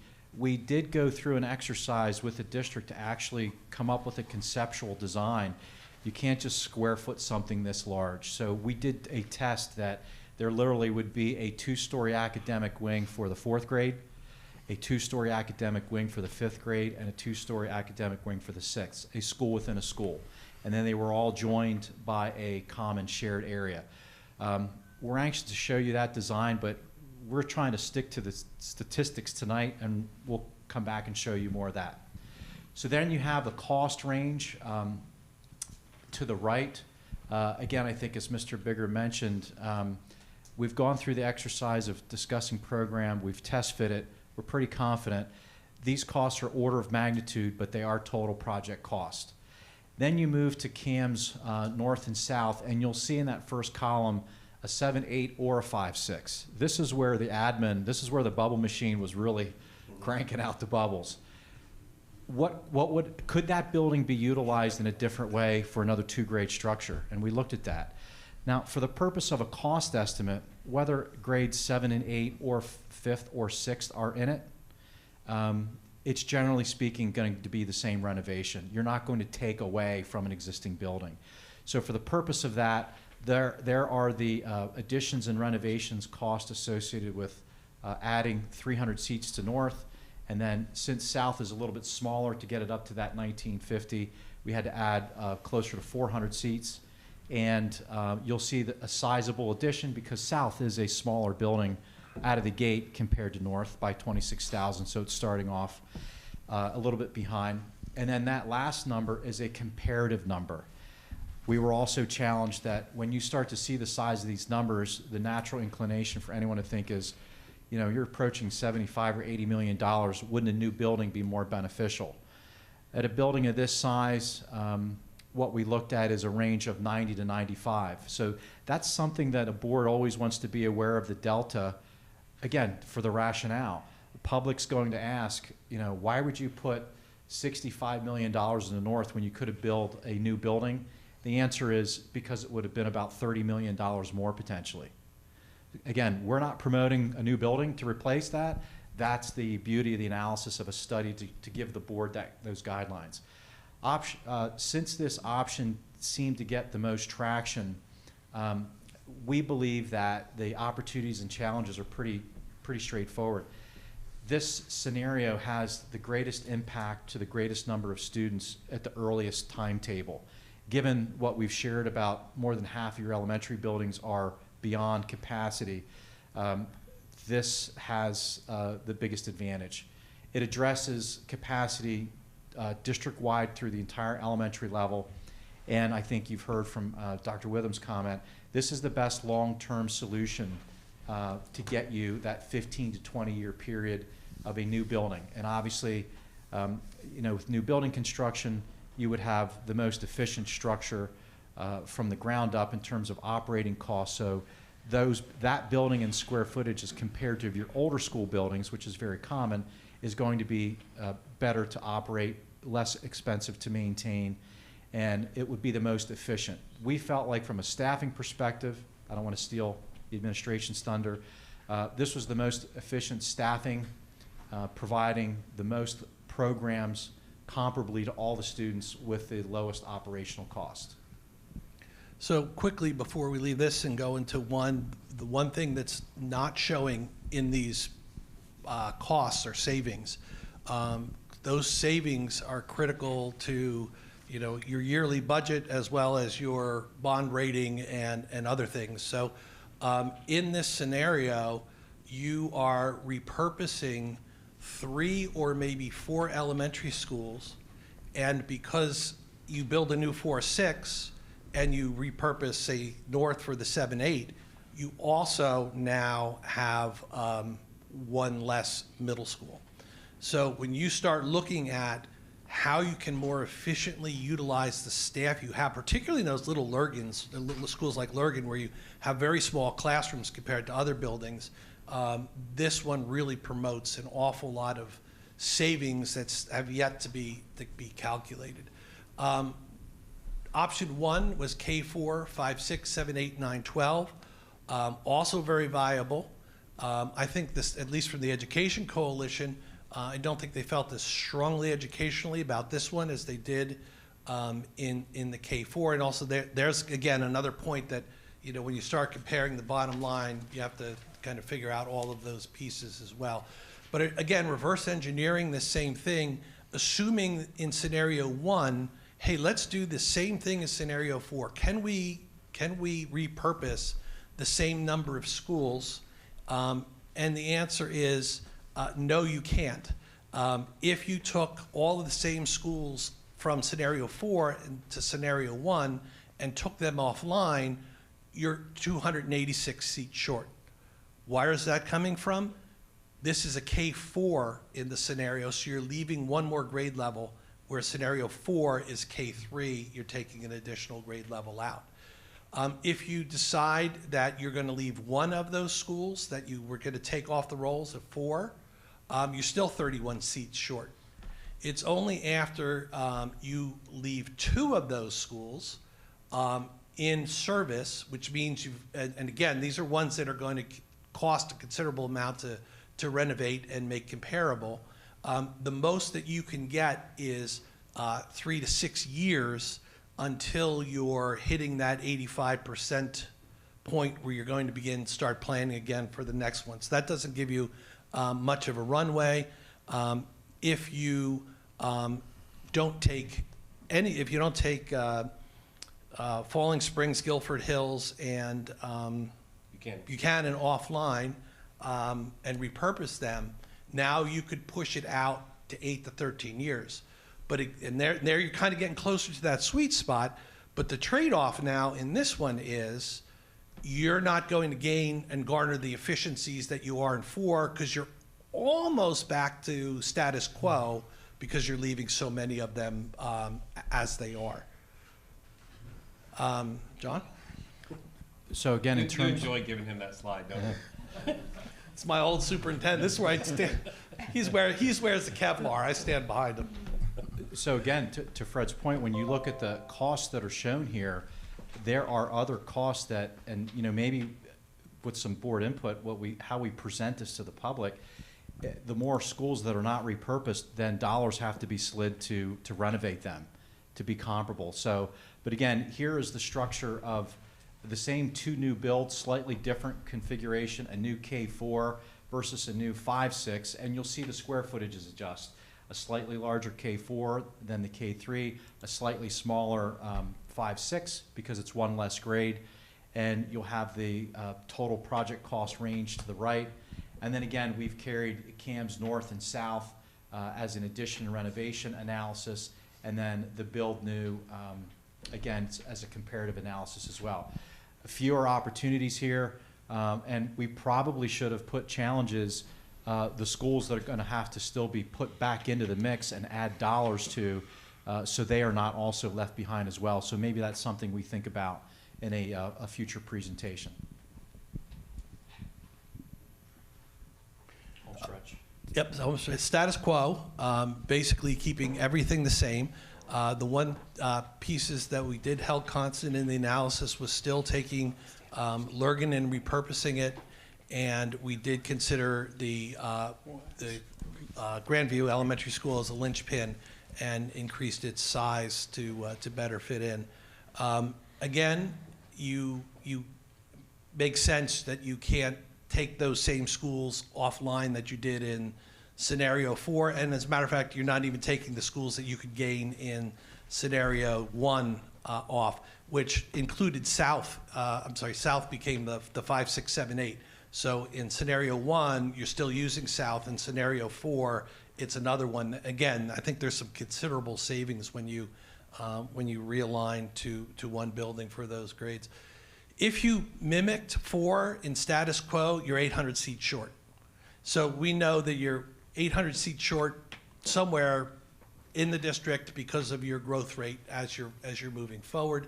If you leave one school of the ones that we considered in 4, you're 545 seats short.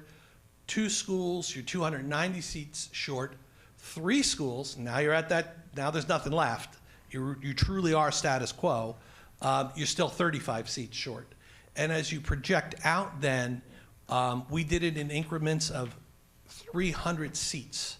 So a 300-seat addition somewhere in the district would buy you 3 to 6 years before you would, you'd have to really start planning again. If you did 2 300-seat additions somewhere in the district, or the cost of a new 600-seat brand new elementary school, now you're pushing it out 7 to 11. I can tell you that in order of magnitude, when you add this all up, this would make, the total will make you shudder. And that total does not even include the fact that, as John indicated, you can't do this all at once. You're gonna have to phase those projects over time, and they're only going to get more expensive. So while John indicated 4 is the option that has the shortest runway in terms of addressing the needs that you have, status quo is the longest option that you have.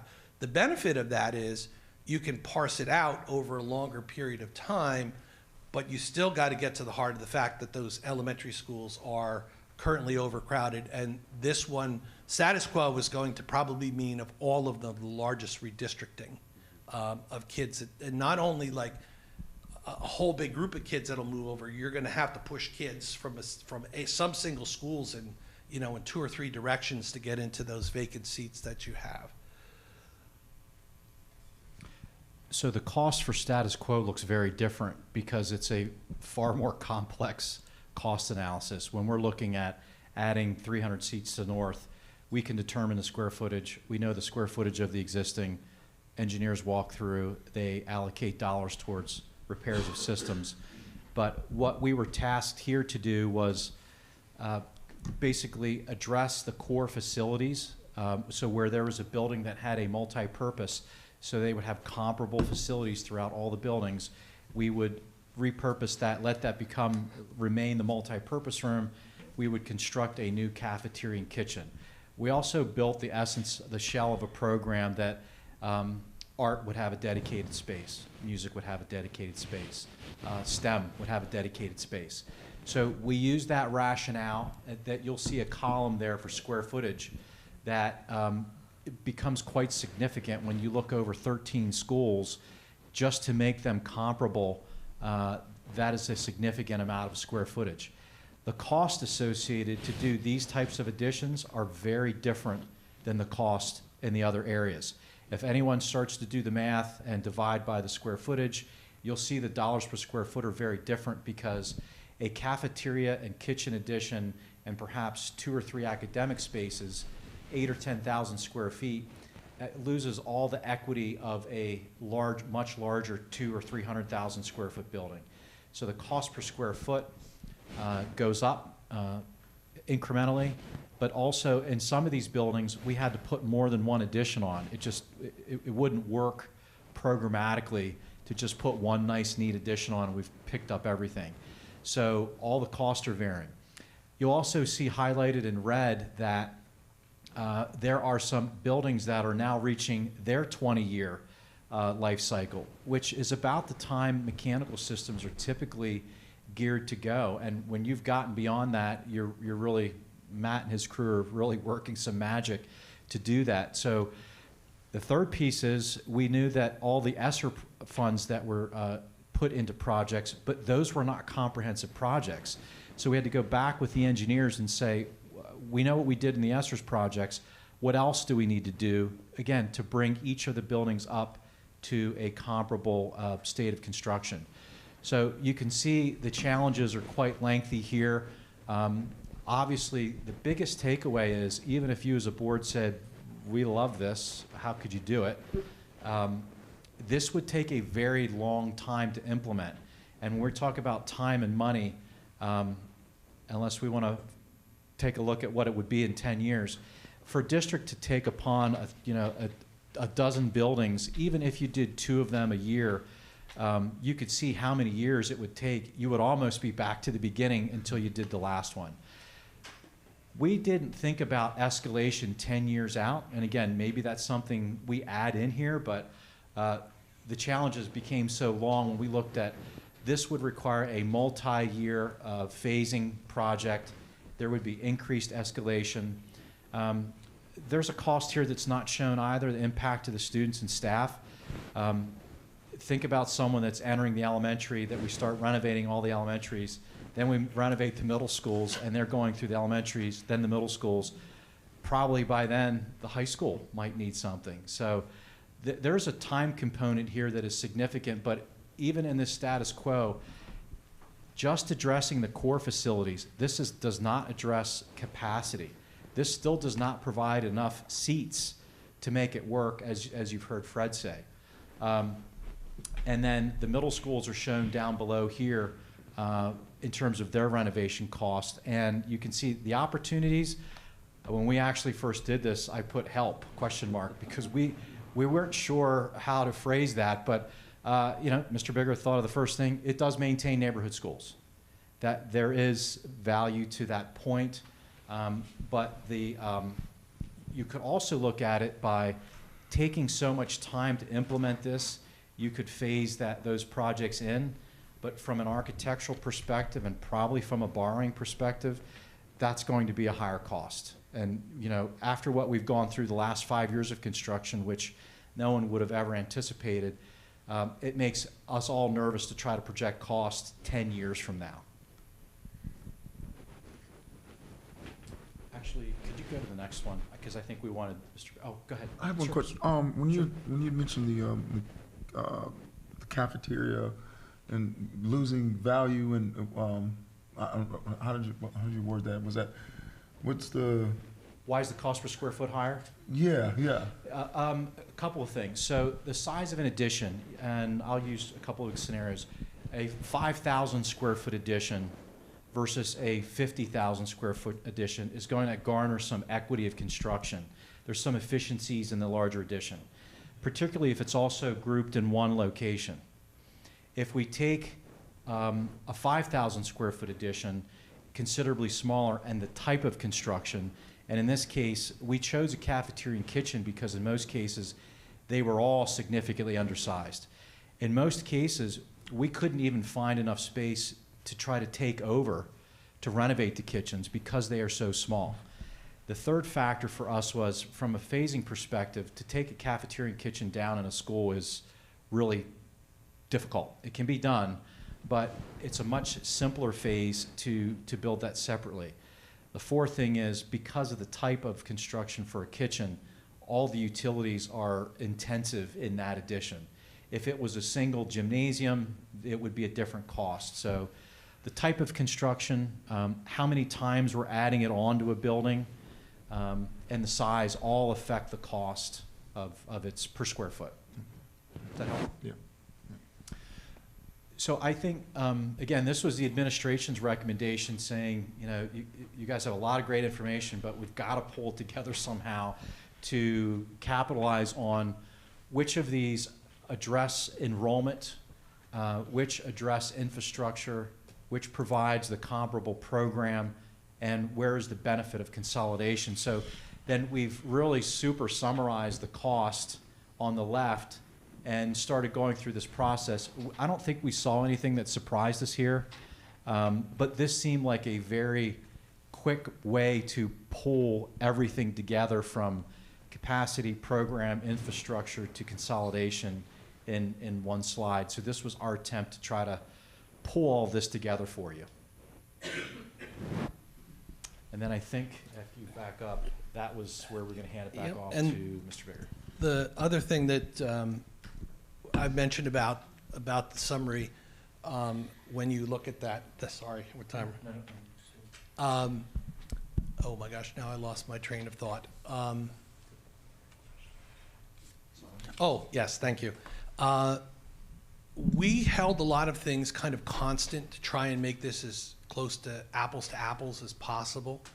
But there are probably a half a dozen variations within this that as you begin to collect those lines, you can explore. For example, what if we left Grandview as is?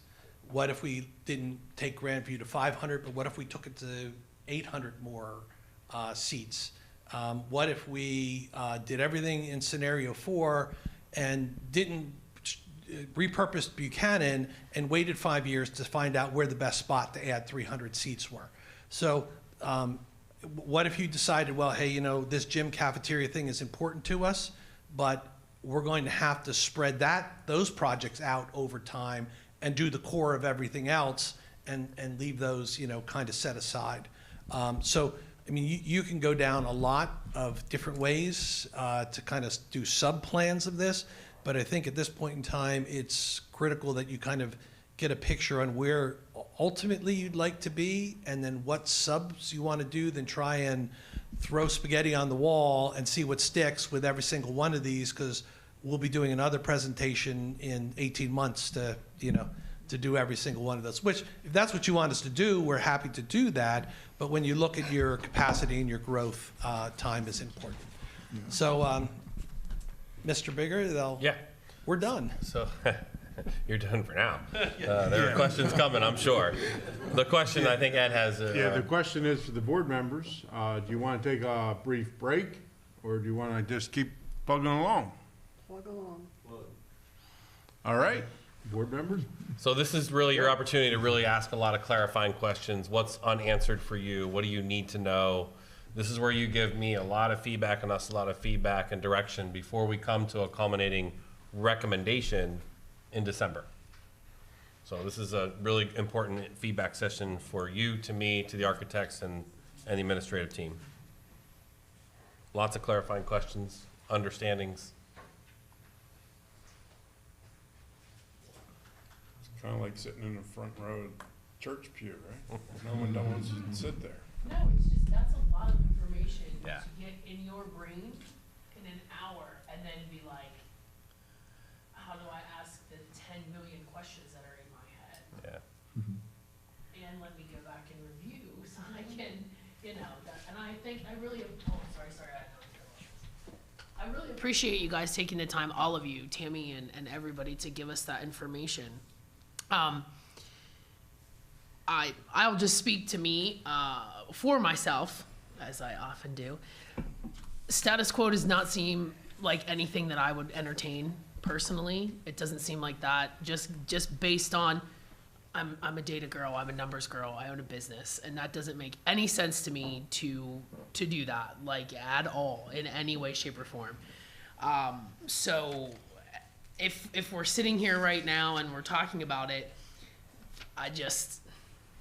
as they kept talking, I was like, nah, I don't really see the upside to that. I do have a question. What would then happen to CAM South as it is now if we made North into a 7-8 in that scenario 4? Yeah, there's a lot of fun with what's possible with that. Okay. So I'll throw out, and these are, again, big picture ideas, money aside, it's the plan. It might be 5 years from now, 10 years from now, could be right away, it just depends. There could be the place where Ignite or CMS 2.0 would go. Okay. If the career tech would want to expand and take over our CMS, or we sell it to them, or some version of that.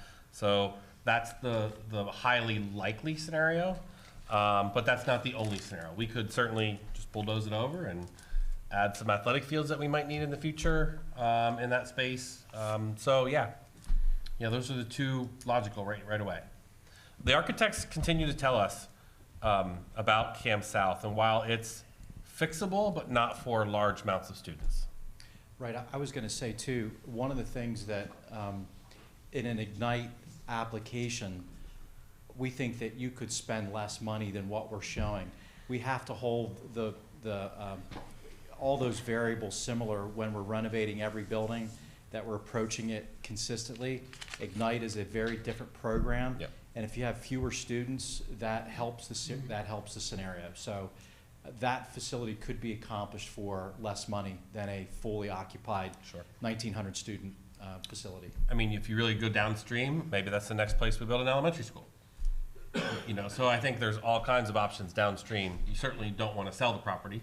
Right. It's a great location. Right. And looking at that too, I'm looking at the plan here, as it is now, and it looks like because we went to Ignite, that would actually probably be best suited for sectioning off like they do down there, if Correct. that is the avenue that Correct. we would choose to go.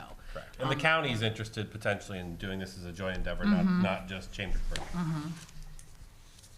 I can tell you I was very happy with the phone call when Mr. Bigger called me and said, I know you're struggling with South, but what do you think about an Ignite application? Which is not a very typical request. That's a solid use. You do have that potential at your disposal to consider for that building, which a lot of districts would be very anxious to do. So that is a better application, most likely, and it could cost you less. And so would Grandview then, and I'm only focusing on scenario 4, just so we're clear. That's the one that in my mind makes the most sense looking at the numbers of everything. Because I don't understand why you would want to choose anything that leaves you with less seats than what you need, or et cetera. But that's just me. I'd like to say I could be persuaded, but probably not. Where's our little sheet? The one that, Oh, yeah. where's the sheet? Decision tree? So. I need more information. Yeah, Convince me? exactly. Yeah. So in that one, would Grandview then, would you renovate and expand that, or are you just tearing down and building Grandview again? Because the 4-6 would go out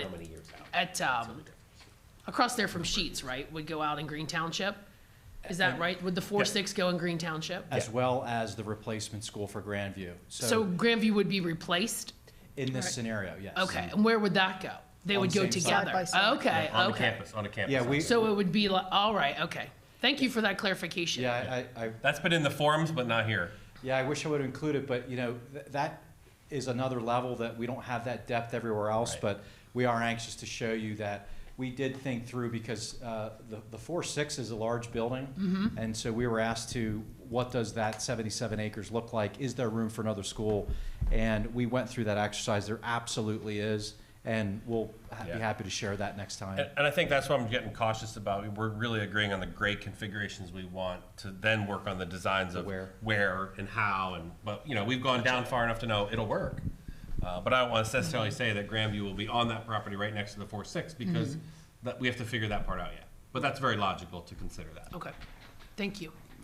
Yeah, I've got a question, John. So with respect to sustainability, I'm assuming that whenever we're doing like new construction or new renovation with the new material, technology and so forth, that our operation and maintenance costs for those buildings will not be as intense as it is now. Correct. And actually through, maybe silver lining, if you will, out of the pandemic, building codes have been ramped up significantly for indoor air quality.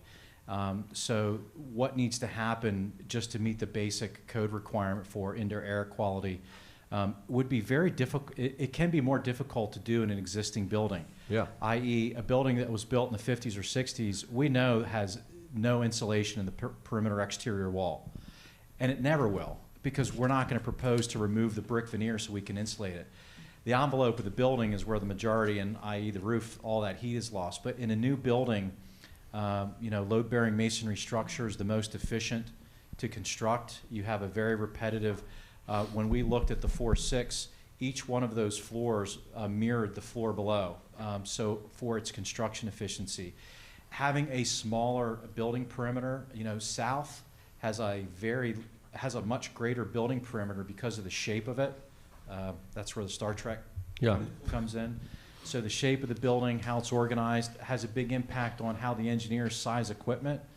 And insulation technologies, windows, all of those things would add to the efficiency in operation. And you know, we looked at, and Matt prepared a pretty in-depth analysis of all the operating costs, but the challenge with that is you've got different dates of construction, different types of construction, different mechanical systems. The utilities are different if you're in the borough, out of the borough, and that's a very complex analysis, but you're absolutely right. A new building is a 75-year endeavor in a load-bearing masonry application. Thank you. I think it's a really good question you brought, Mike, that we've asked on the difference between a renovation at North at $65 million and a new building at $95 million. How long will the comprehensive renovation at North last versus the new build? So does it get you 40 more years versus a new build gets you 75 years? So I'm not going to necessarily give you an exact answer there, John, but if you can kind of respond to that, because you get that question, I think, probably frequently. Yeah, again, I'll use that exterior issue of, now North is not quite as old, but there are going to be issues that they're concealed that we can't get to try to improve on the efficiency. But an older building, the life cycle is just, as it gets older, its duration shortens. Just because you replace the mechanical system, there are points in time where a masonry building now goes under a major extensive renovation because of spalling masonry, mortar that's cracked, areas that have caulking after 20 years over and over again, expansion joints, and water gets in. So older buildings are just more prone to problems where in new construction, not only do you have the efficiency of the materials and the systems working together, but you have the longevity. Load-bearing masonry is such an kind of an ironclad. It's your structural system, but it's also your interior finish. And with proper paint and color, you know, the way that schools take their, you know, hundreds of kids coming in and out every day, a new building has far more longevity and lower maintenance cost than any of the renovations. And that's typical. It's not that there's anything unique about your buildings. This is a very common scenario district-wide, that when you're looking at new versus renovation. And it's very specific to, are we talking about a building from 1950 or 1995? So those are all those variables that play into that as well.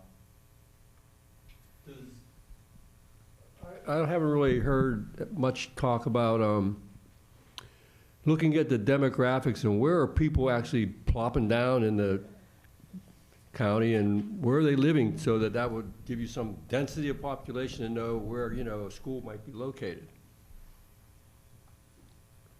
I think what we want to do is, when you begin to hone in, narrow that down.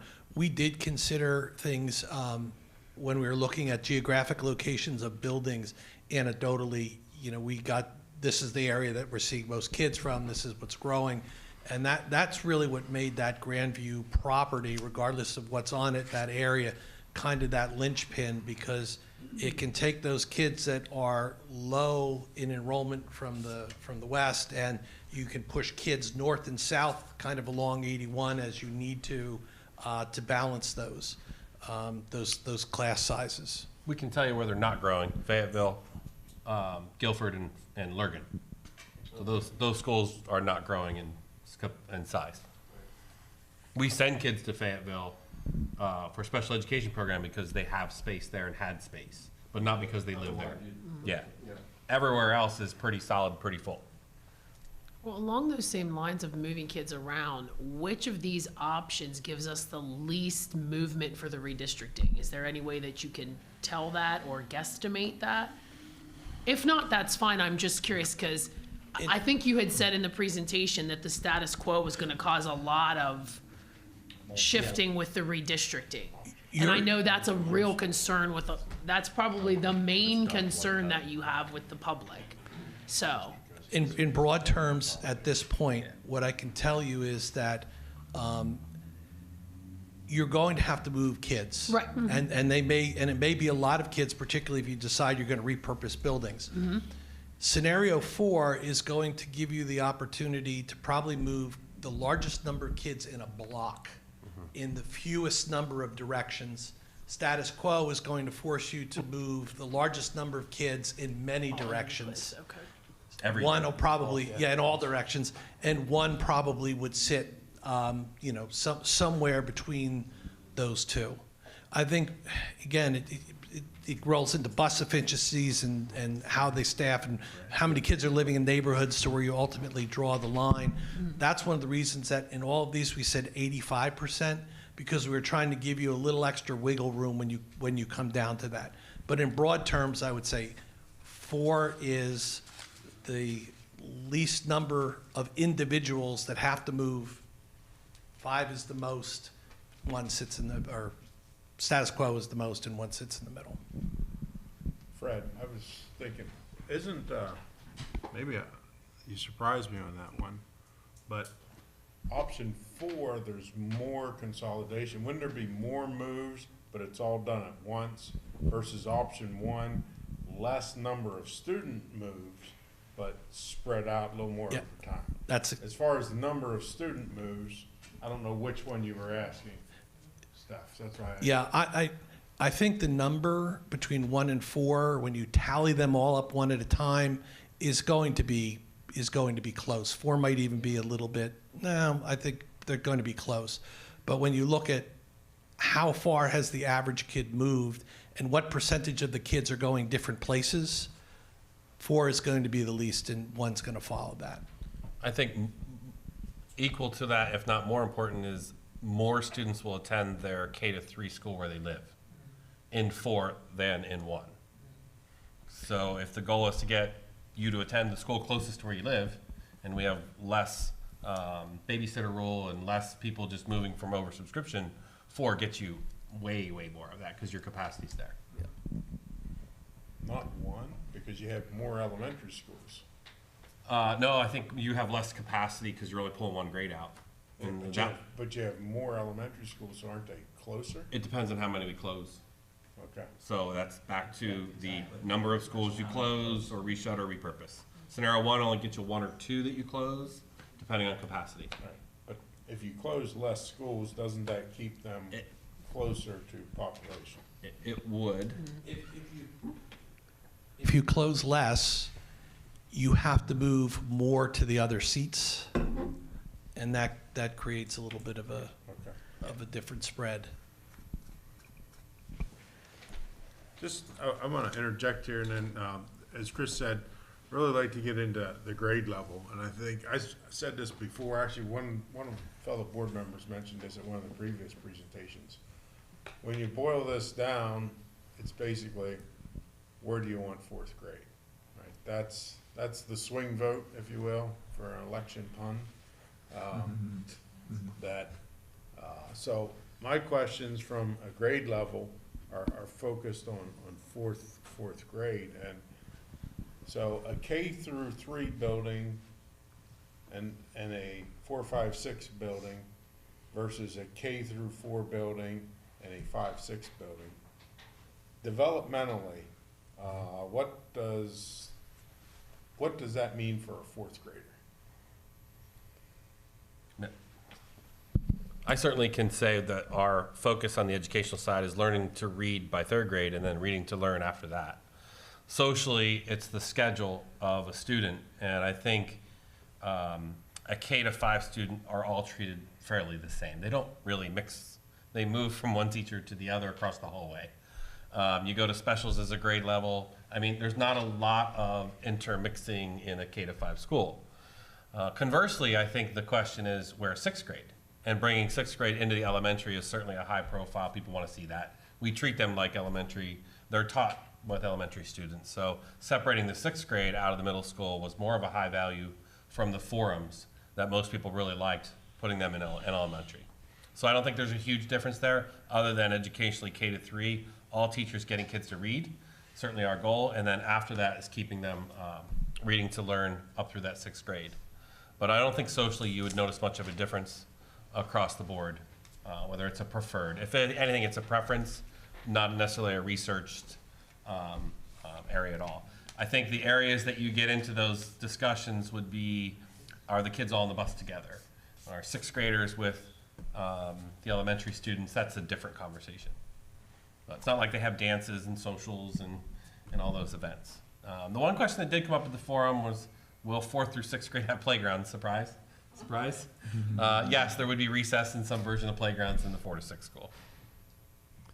And then Yeah, I in think the- addition to the- Do others have comments to that? Not just mine. I think the 4 to 6 makes a lot of sense. I'm a big proponent 6th grade stays down with the elementary. I think that is so vital, emotionally, socially, physically, everything there. It makes a tremendous amount of sense, and I've always been a believer that 6th grade should stay elementary. Then in addition to the education-wise, data scores, do you see any trends or benefits in our current data or scores, whether it's our district or across the state or nationally? Is there any? Your research Any pros or is cons? your research is going to say K to 8 schools, but not possible for us to do that. But 6th grade moving to elementary, educationally is much more solid academically, much more solid. I think the other advantage is if you have a K to 3 school, it is all teachers' goal to get them to read. When you have 4th and 5th graders in the same school with K to 3, there's a little bit of a diverse, different purpose. And I think when you understand elementary teachers, they're your primary teachers and you have your intermediate teachers. Some are not good at primary and certainly vice versa. If you're a kindergarten teacher, you know it. You can tell in 5 minutes when you meet a teacher that's in kindergarten. Right, John? Your wife's kindergarten, John? Yeah, so I think that's also part of the equation is just who really loves up the primary kids, and it's a philosophical approach. So my last grade level question, and this is gonna be probably Fred and Chris, since Sherry's not here, because I was gonna frame it for the superintendents. But the certification of teachers, right? Teachers are now certified K to 4, Early childhood 4, yeah. and then 5 to No. 12. 3. 4. It's 4-8. It's pre-K to 3, 4-8. K4, K3. 4 is either way. Yeah, it can be, yeah. wait, I so what, help me understand. Well, It's I think- It's K to 4? let me answer this for you a little quicker. We can't get people to teach now. I think they're gonna soften up on the certifications. Okay, that's where I'm getting at. I this. don't see certifications being a major issue in the next 10 years. If anything, they're just gonna say, do you have a teaching certificate? Is it somewhere in K to 8 world? You can teach there. Which way, 30 years Cor- ago, it correct, was, right, correct. 30 years ago, it Yeah. was K to 8. Yeah, now, would we prefer if we have large numbers of teachers applying, that you have an early childhood, pre-K to 3 or 4? Yeah, we would absolutely prefer you to have that background. So what is it right now? It's early childhood 2, 3, 4, and 4-8 is your add-on certificate, and 9 to 12. Okay, Unless you're in a specials area, it's K to 12 for guidance counselors and specials. so it's K to 4, 5 to 8. No, 4 to 8. 4 to 8. 4 goes both ways. 4's like the ace in the card. Tina's here all night, and she leaves when they ask a certification question. Certifications are early childhood through 3rd grade, No, it's or 4th grade. 4th grade, 4 to 8. Go ahead. But so a 4th grade certification, you either teach Yeah. lower levels or higher Exactly. levels, but you can't Exactly. teach both. Go ahead. Yeah, so certification right now is PK to 4. It used to be K to 6, and the state decided to make the change. What they did, though, for the PK to 4, they can test and get a 5-6 add-on. That's what I like here. I like that answer better. Thanks for coming back, Tina. You're very welcome, thank you.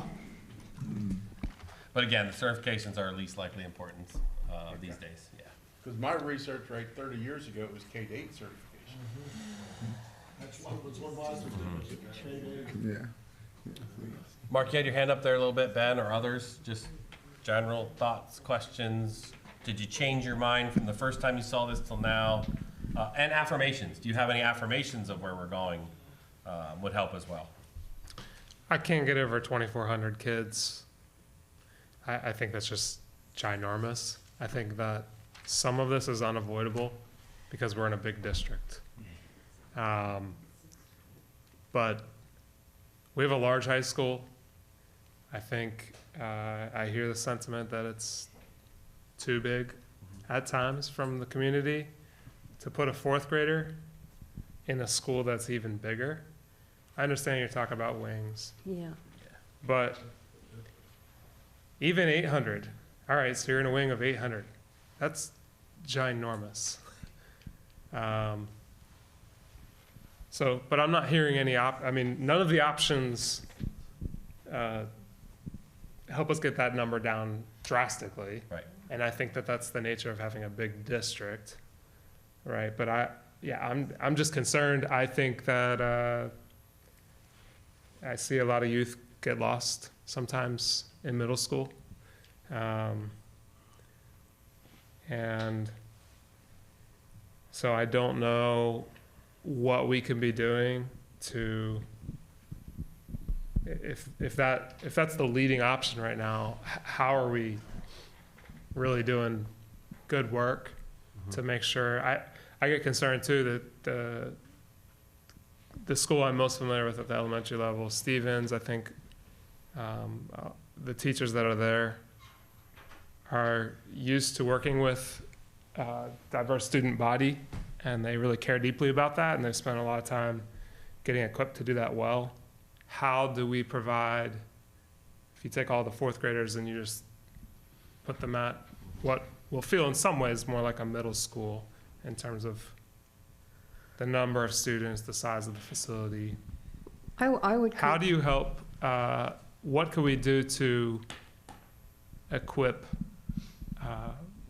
more of our teachers at those levels? It goes back to the piece that Mike brought up about job description, cultural competency, really helping to, so that's a concern I have. I would compare what you're asking with, do you live in an apartment building that has 600 apartments in the same building, but you're still living in your apartment? You're not mingling with other apartment dwellers. The same thing's going to be true in the classroom, because they're not going to be moving like middle school moves around. They're going to be in their classroom. And so they're going to have the same benefit whether you are in a 4 apartment building or if you're in a 50 apartment building. They would move around. Only for, if I'm not mistaken. Not unaccompanied. Right, they would move to specials. It'd be 3 classes instead of Sure. numerous. I think it would be helpful to talk with, for instance, Shippensburg has this concept, and recently I had conversation with someone from Shippensburg who really feels that there isn't that mixing that you're concerned about. I think we had a gentleman at the last forum in Fayetteville stand up from Dallastown. Okay. And he spoke very highly of the prep of the intermediate school for the middle school or 7-8 school. Yeah. Yeah, he said they were much better prepared. I think we're flirting with the idea of certainly like a looping concept where when you go to 4th grade, you get your teacher, your principal, your counselor, you just stay with them all 3 years. So being very relational about those intermediate grades is a concept I brought up with the teachers in my presentations. And so if Ignite can do it, and they have high school teachers follow their kids for 4 years and they survive, I'm certain we can do it in a 4 to 6 to alleviate some of those concerns. So just imagine being with the set of students for 3 straight years. You teach 4th grade, 5th grade, 6th grade, and you just stay in loop. So I think there's some ways to mitigate that schedule and programming that I think you were going to. How do we train them? How do we prepare them? Yeah, I'm not saying no to this. Yeah. I'm just saying, it's big. Yeah. like we're gonna have to be really intentional in some very crucial ways, or it's Yeah, the alternative is 2 4 to 6 schools, right? That's where you go. Right. I also thought about that, or we're talking about adding 1 elementary school. You could add 2 elementary schools and address some of your, especially if you're trying to keep 4th down, right? That would be a way to address that.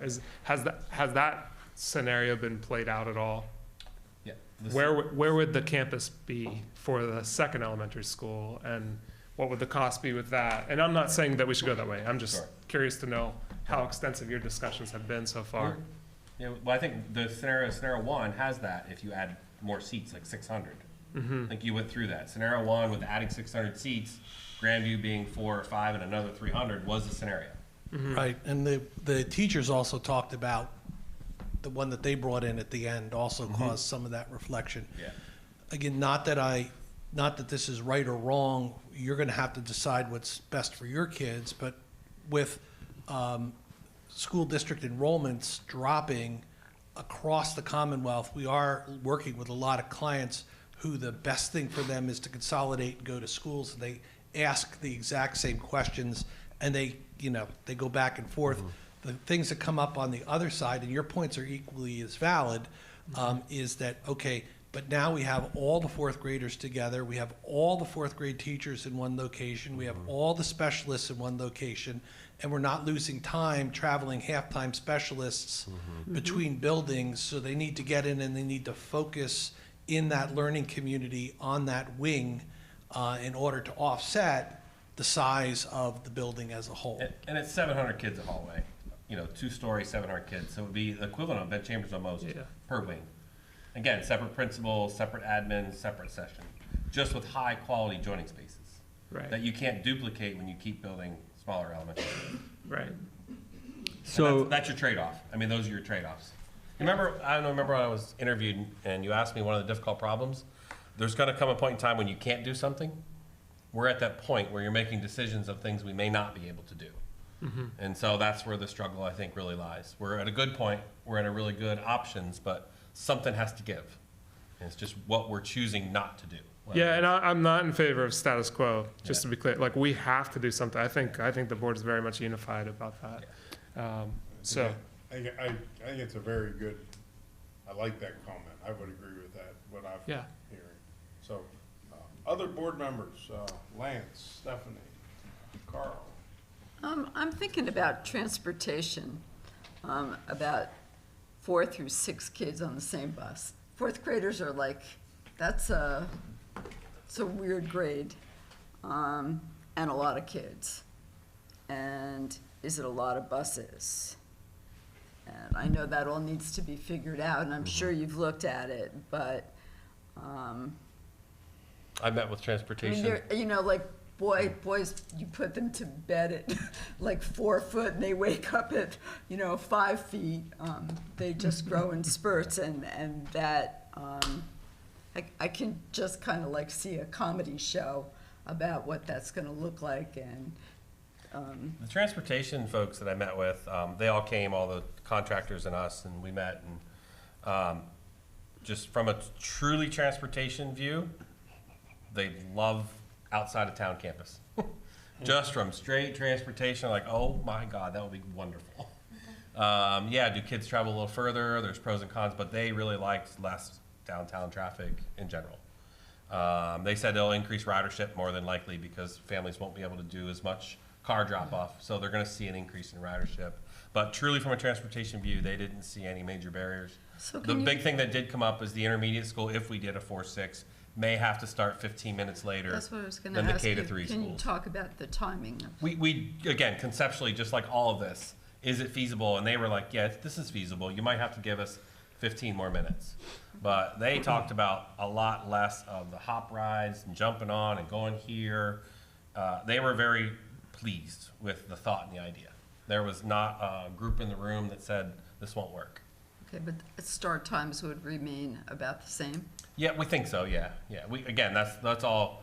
Decide on the grade configurations and we'll get you all the details. But we are uncovering each layer of the onion to find out if it's feasible. And again, I haven't run into any reasons not to keep going down this path. It's just our preference. Okay, thank you. But good comments, for sure. Well, and the quality of the infrastructure as far as the highways in the outskirts versus the town traffic and so on. Just tonight, I was traveling and got out to Walker Road, and I couldn't believe how long it took me compared to when I drive from my house to, for instance, 81, which is in the same pathway that you're going to be having buses go to the Green Village location and so on. And like I say, Route 11, 997 with the bypass around Scotland, you know, the traffic is just not like it is whenever you get into, and the. It moves. It moves. It moves, right. Yeah. And even the hill valley type of things like on Falling Spring Road and the safety issues of the somewhat narrower roadways there compared to 997 and Yeah. 11 have such an advantage in many respects, in my opinion, you know.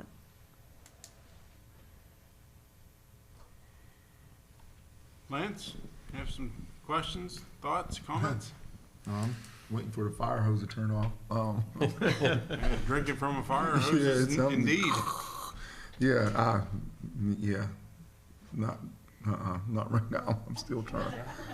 I apologize. No.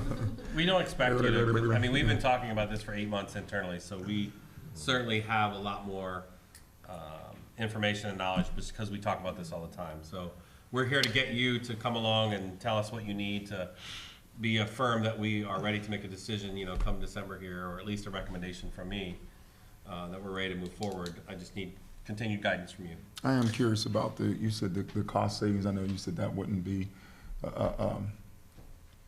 on the, when we reconfigure things, how we're gonna be saving money, but you don't know what those numbers are yet.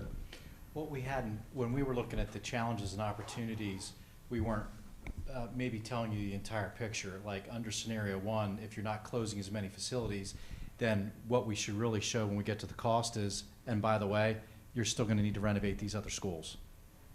So I think that's something we can do to strengthen this, to make it a little bit more clear that by closing fewer schools, you don't garner that efficiency, and you're shifting construction dollars, and you're also shifting a higher dollar per square foot cost in a renovation scenario of an older building than you are in a new building.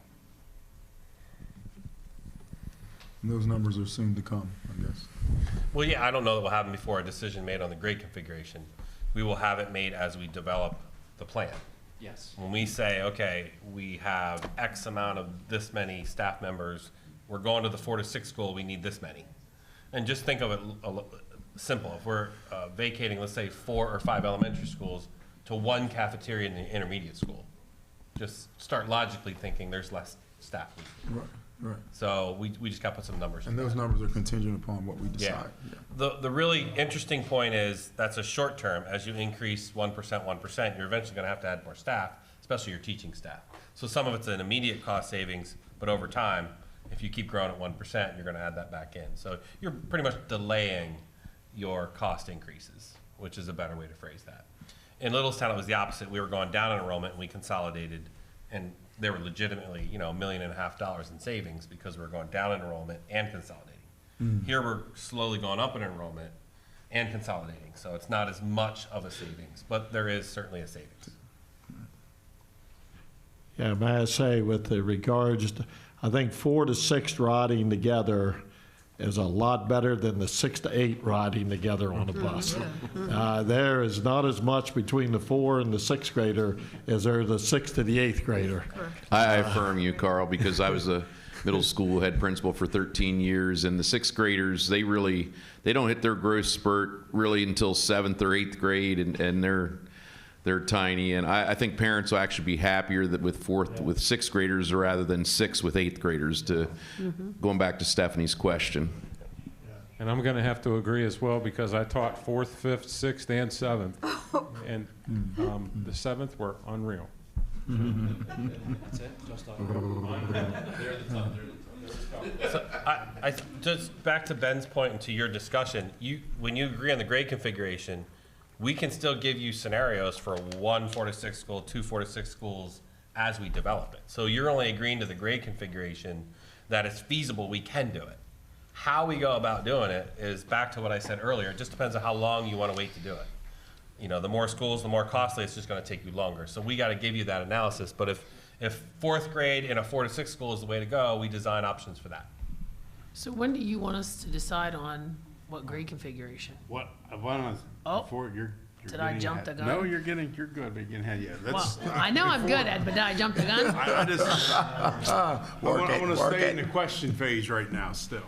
Oh, got it. Oh, we're Okay, asking if- questions. You know, I'm sure that, I I would just- suspect there's a lot more questions. Yeah. so. I would just like to say, if you think about it from just a fundamental level, like in my mind, having the set K to 3, that's your goal. I will read before I leave this building. End story. Then you don't have the 4th and 5th grade or even the 4th grade that's in there. And like, if you have that, those kids have the expectation and the teachers have the expectation, the community has the expectation, these children will be reading when they leave this school building. And I think that that's a very concrete thing that also helps solidify and, you know, go behind and encourage what it is you're trying to do at that level. I have a question for Mr. Bigger. So you've done a great job at selling your vision and the plans to the community, and I think the response has been supportive. Favorable. Very, very much so. And I guess when we start talking big numbers of bond issues and so forth, is I don't think this kind of presentation is useful to the public. It's just fire hose. Yeah. I was wondering if you could consider, could you create a 15-minute video that talks about kind of the history? This is the way how all these schools, and now here's where we are, and here's what we're facing. So that's a story. Everybody likes a good story. And these numbers will drown most people in numbers. So Let me go first. I think that's a great question, and to piggyback on Mike's question before you answer that, Chris, maybe. But to that point, I really like that concept. But is it the board provides direction on which option, and then I don't want to call it a marketing campaign, but I am going to call it. Then Chris uses what you're saying to market what our Consensus. direction, consensus, word is.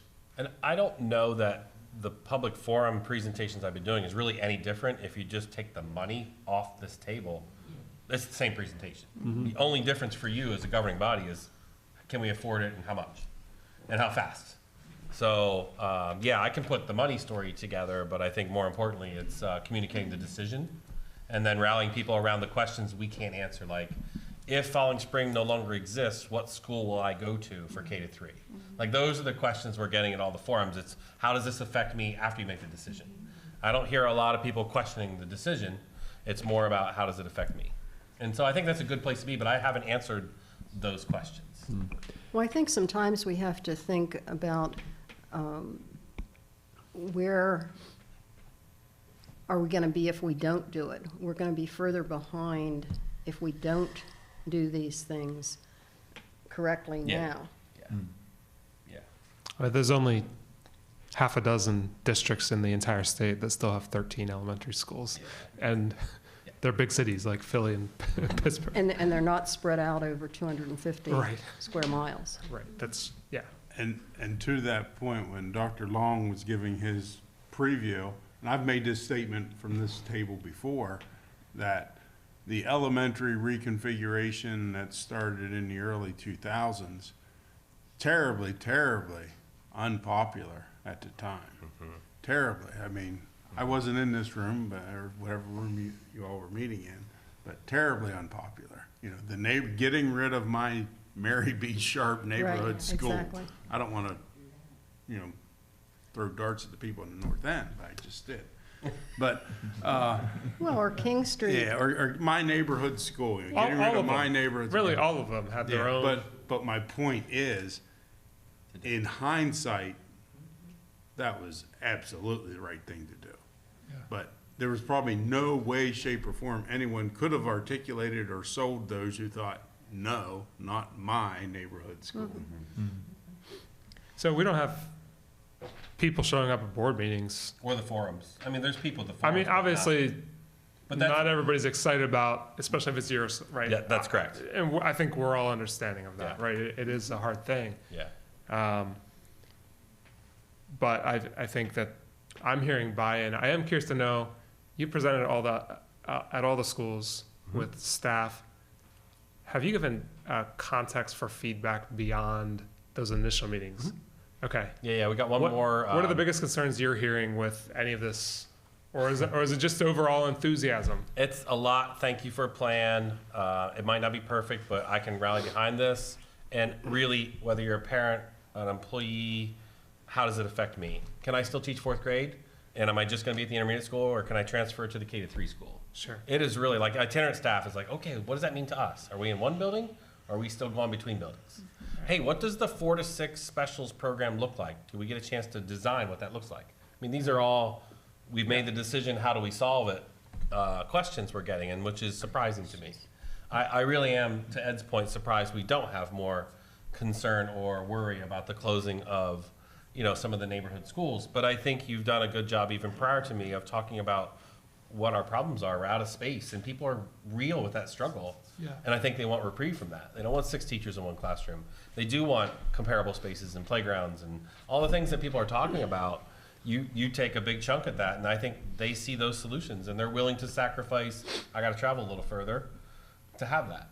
Or I have to have a larger school to have that. I think that's just natural. And this doesn't make a difference on our decision, but just to that point, a question to Fred and Chris. Once it does come time to start drawing new lines, is that when you start getting a little bit closer to the nerve center, and that's when maybe we'll start seeing more of that? I mean, it's probably, it's not if, it's when. I think the key in where you go to school for your K-3, remember, you all come together in 4th grade, so it's a short decision. Yeah. But the sooner we can tell them that, the more likely it is they can make a different decision if they choose to want to move or do something about it. They get 2 years advance to know that. Right. So when you think about a spring of 28 or a fall of 27 or spring of 28 or fall of 28 as an opening, and we could tell them maybe end of next year, they got 3 years to say, I don't want to go to this elementary school, then I'm going to move. Like, when you think about the affected people that really are going to care about that decision. Yeah. I don't know if that's accurate from your experience at Cumberland Valley. Yeah, I think that is the big question. Where am I going to go? And truly, that question needs to be answered much closer to the time that you're actually ready to redraw those lines, because the other piece to this is your transportation reimbursement. And you might have a single kid that moves out of a neighborhood that all of a sudden the bus doesn't have to go that way anymore. And now the logical thing is we can shift this line this way.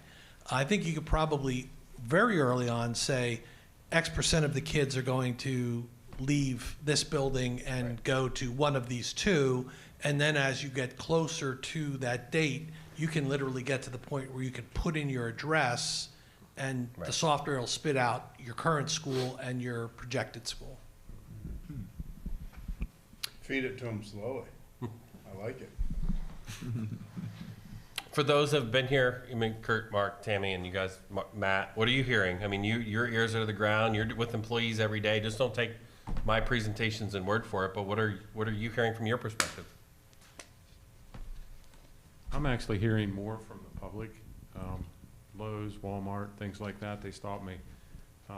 At least 50, like I said today, over 50, I'm sure, different people, different families, and they just want to make sure that their child gets the best education.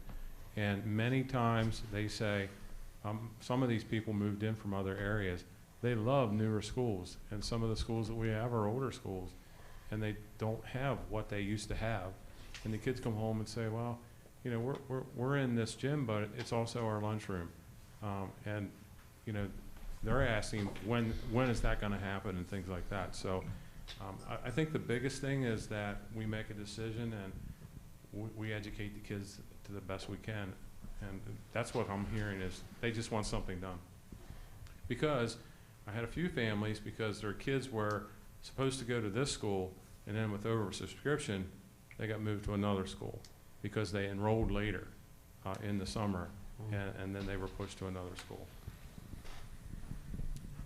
I know Mr. Bigger talked about the even with option 1, but I'm excited about option 4 because it'll open up spaces in our schools for the capacity for whether it's ESL, what John went through it was Mark, went through all the extra programs that we have that we don't have space for in our buildings. 29 years ago, we didn't have the need for all those special classrooms. We do now. And option 4 really fixes that.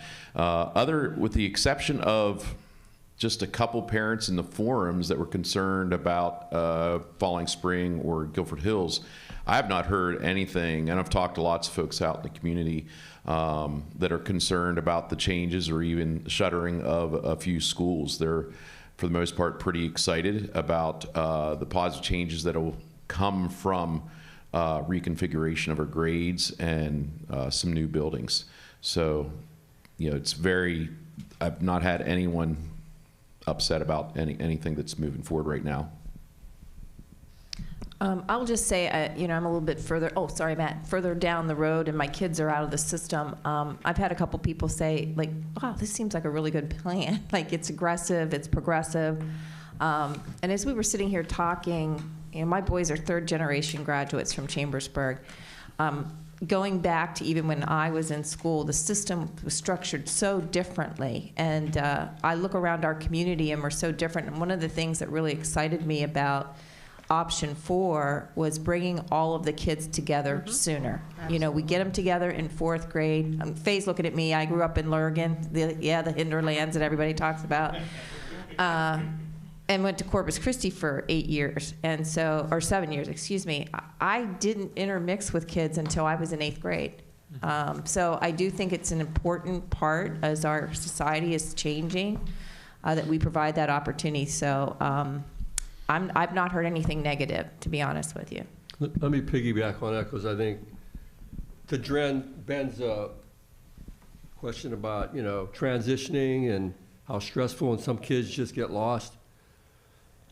I'm believing that if you take a child and you put him in a situation that is unfamiliar, uncontrollable, and unpredictable, that's serious stress. And so if you transition kids and you keep them together as they transition, when they get to the new place, it's predictable that there's some kids they know. It's familiar, because there's been some information provided. They know where they're going to go eventually. It's controllable. They can say, I want Stephanie to be my friend and not Tammy. That's their control. They have agency over this situation. And I happen to love Tammy. So. It's usually the other way around, so thank you for that compliment. So I'm thinking, transitions are a change. That's stress. But it can be managed. And when you go someplace and you look over it, there's someone I know. There's another person I know. I feel like I belong here. And belonging is really important, because this whole idea of this is one town, one Trojan community, I belong here. And no matter who you are, your economic status, your social status, whatever it is, you belong here. And I think belonging is probably the most critical thing when a kid shows up somewhere. So it will be challenging. Yeah. But I think it's manageable. Matt, you had I was just going to say, I too have not gotten any negative feedback from the community. What I've heard is it's a breath of fresh air to see that we're taking a holistic approach and looking and doing such a deep dive into this, rather than just making a rash decision or going out and fixing the squeaky wheel. I think it's been a breath of fresh air for a lot of people to see the amount of effort and study that's gone into this. I also know that I know some people personally who were affected by the last round of school consolidations. One family had students who went to Colebrook, loved their Colebrook Elementary, fought it tooth and nail. Students transferred to Buchanan Elementary, had a wonderful experience. So I'm going to say one of the other things that kind of drove us, and I'm excited about option 4 too, for several reasons, but one of the things that was brought to us through the survey sent out to the public was they would like to see comparable spaces in our elementary level. And so I think with consolidation, we can certainly get to that more comparable spaces rather quickly. I had the opportunity to be at all 17 schools this week with our insurance agent, and you know, I commend our staff, because when you get into some of the schools, when you walk into Falling Spring and you walk into Grandview, and they're doing library, music, art in the same room, shuffling tables multiple times out of the multipurpose, like, those kids are still getting a wonderful education, but they're not getting the same educational experience as those kids at Fayetteville and, you know, Ben Chambers and Marion and so on. So also, I think if you talk to people who have students in Hamilton Heights or Ben Chambers, our largest elementary schools, you're worried about size, I think that those families would tell you that they love their school and they love the experience that they get. And I think that's just because we have wonderful staff. And it doesn't matter, I think, what building they're in, what location they're at. I think our staff does a good job of loving our students and teaching our students. And I think that's one thing we have going for us. So just my 2 cents. Well said, thank you.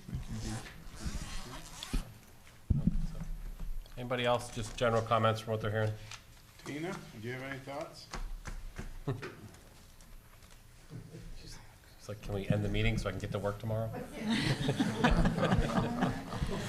I know for me, and it kind of goes along with some of the other comments, people are excited about Chambersburg making a move and Chambersburg looking at the future.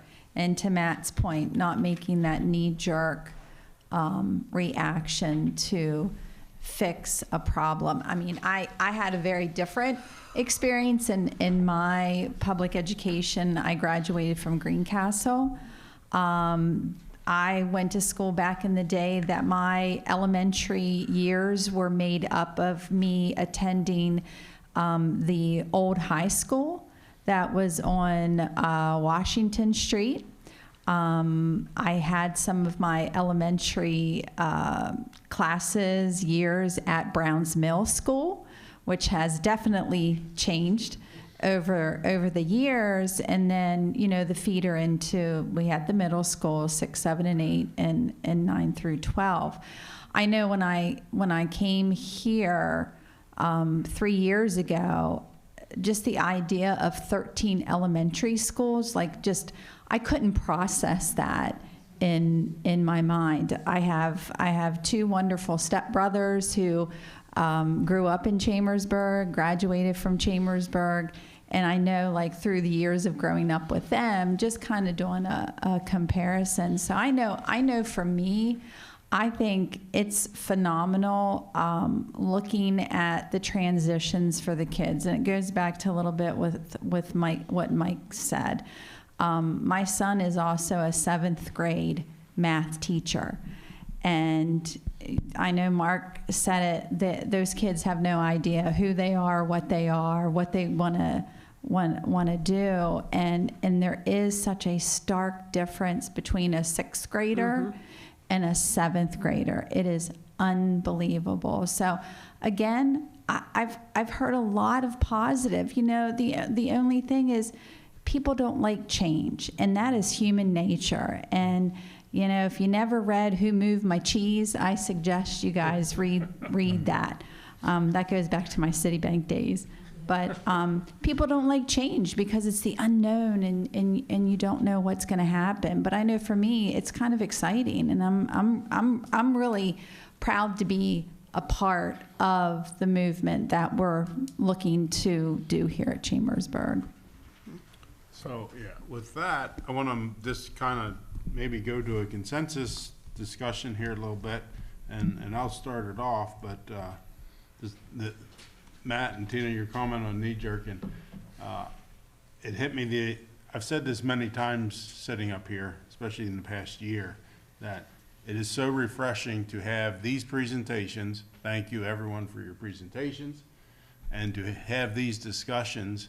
And we're making decisions through facts and discussions, where for far too many years we sat here and we made decisions through the lens of, this is a crisis, oh my goodness. You know, felt like I was watching, any one of the cable news networks on Tuesday night when everything was a crisis. But anyway, it's great that we're not thinking of, we don't have to do this on in crisis mode anymore. I came in here tonight, Ben mentioned this earlier, you know, really, I think he hit the nail on the head. It's down to option 1 or 4. And I was really on the fence in option 1 and 4.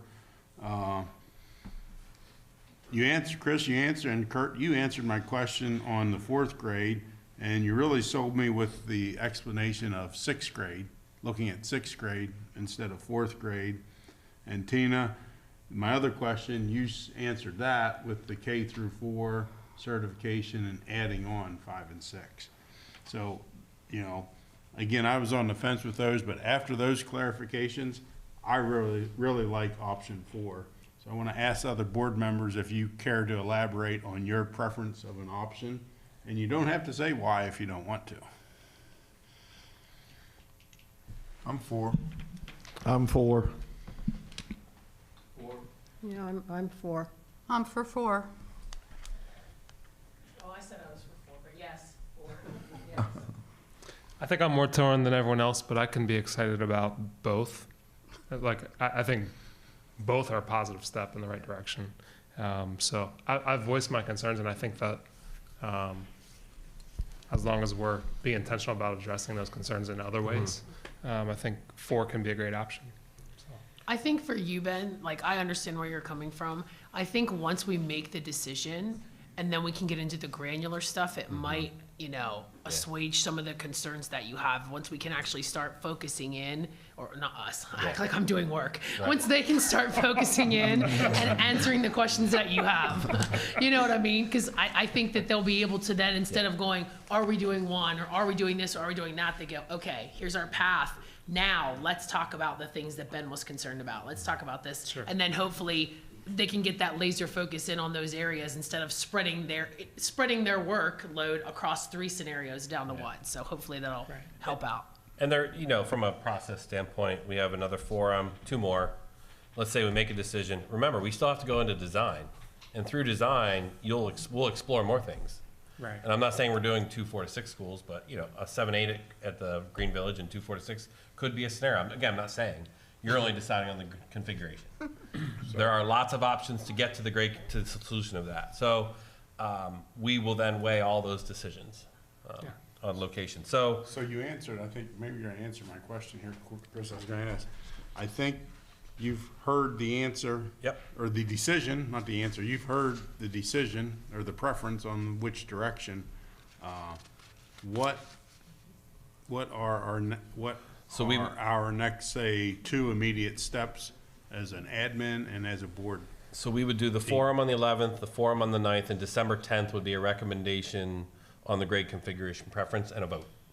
Yeah. From that, then we would begin architect selection and design process and all the things that come with moving forward with design. We would begin to talk about phasing, what would be built first.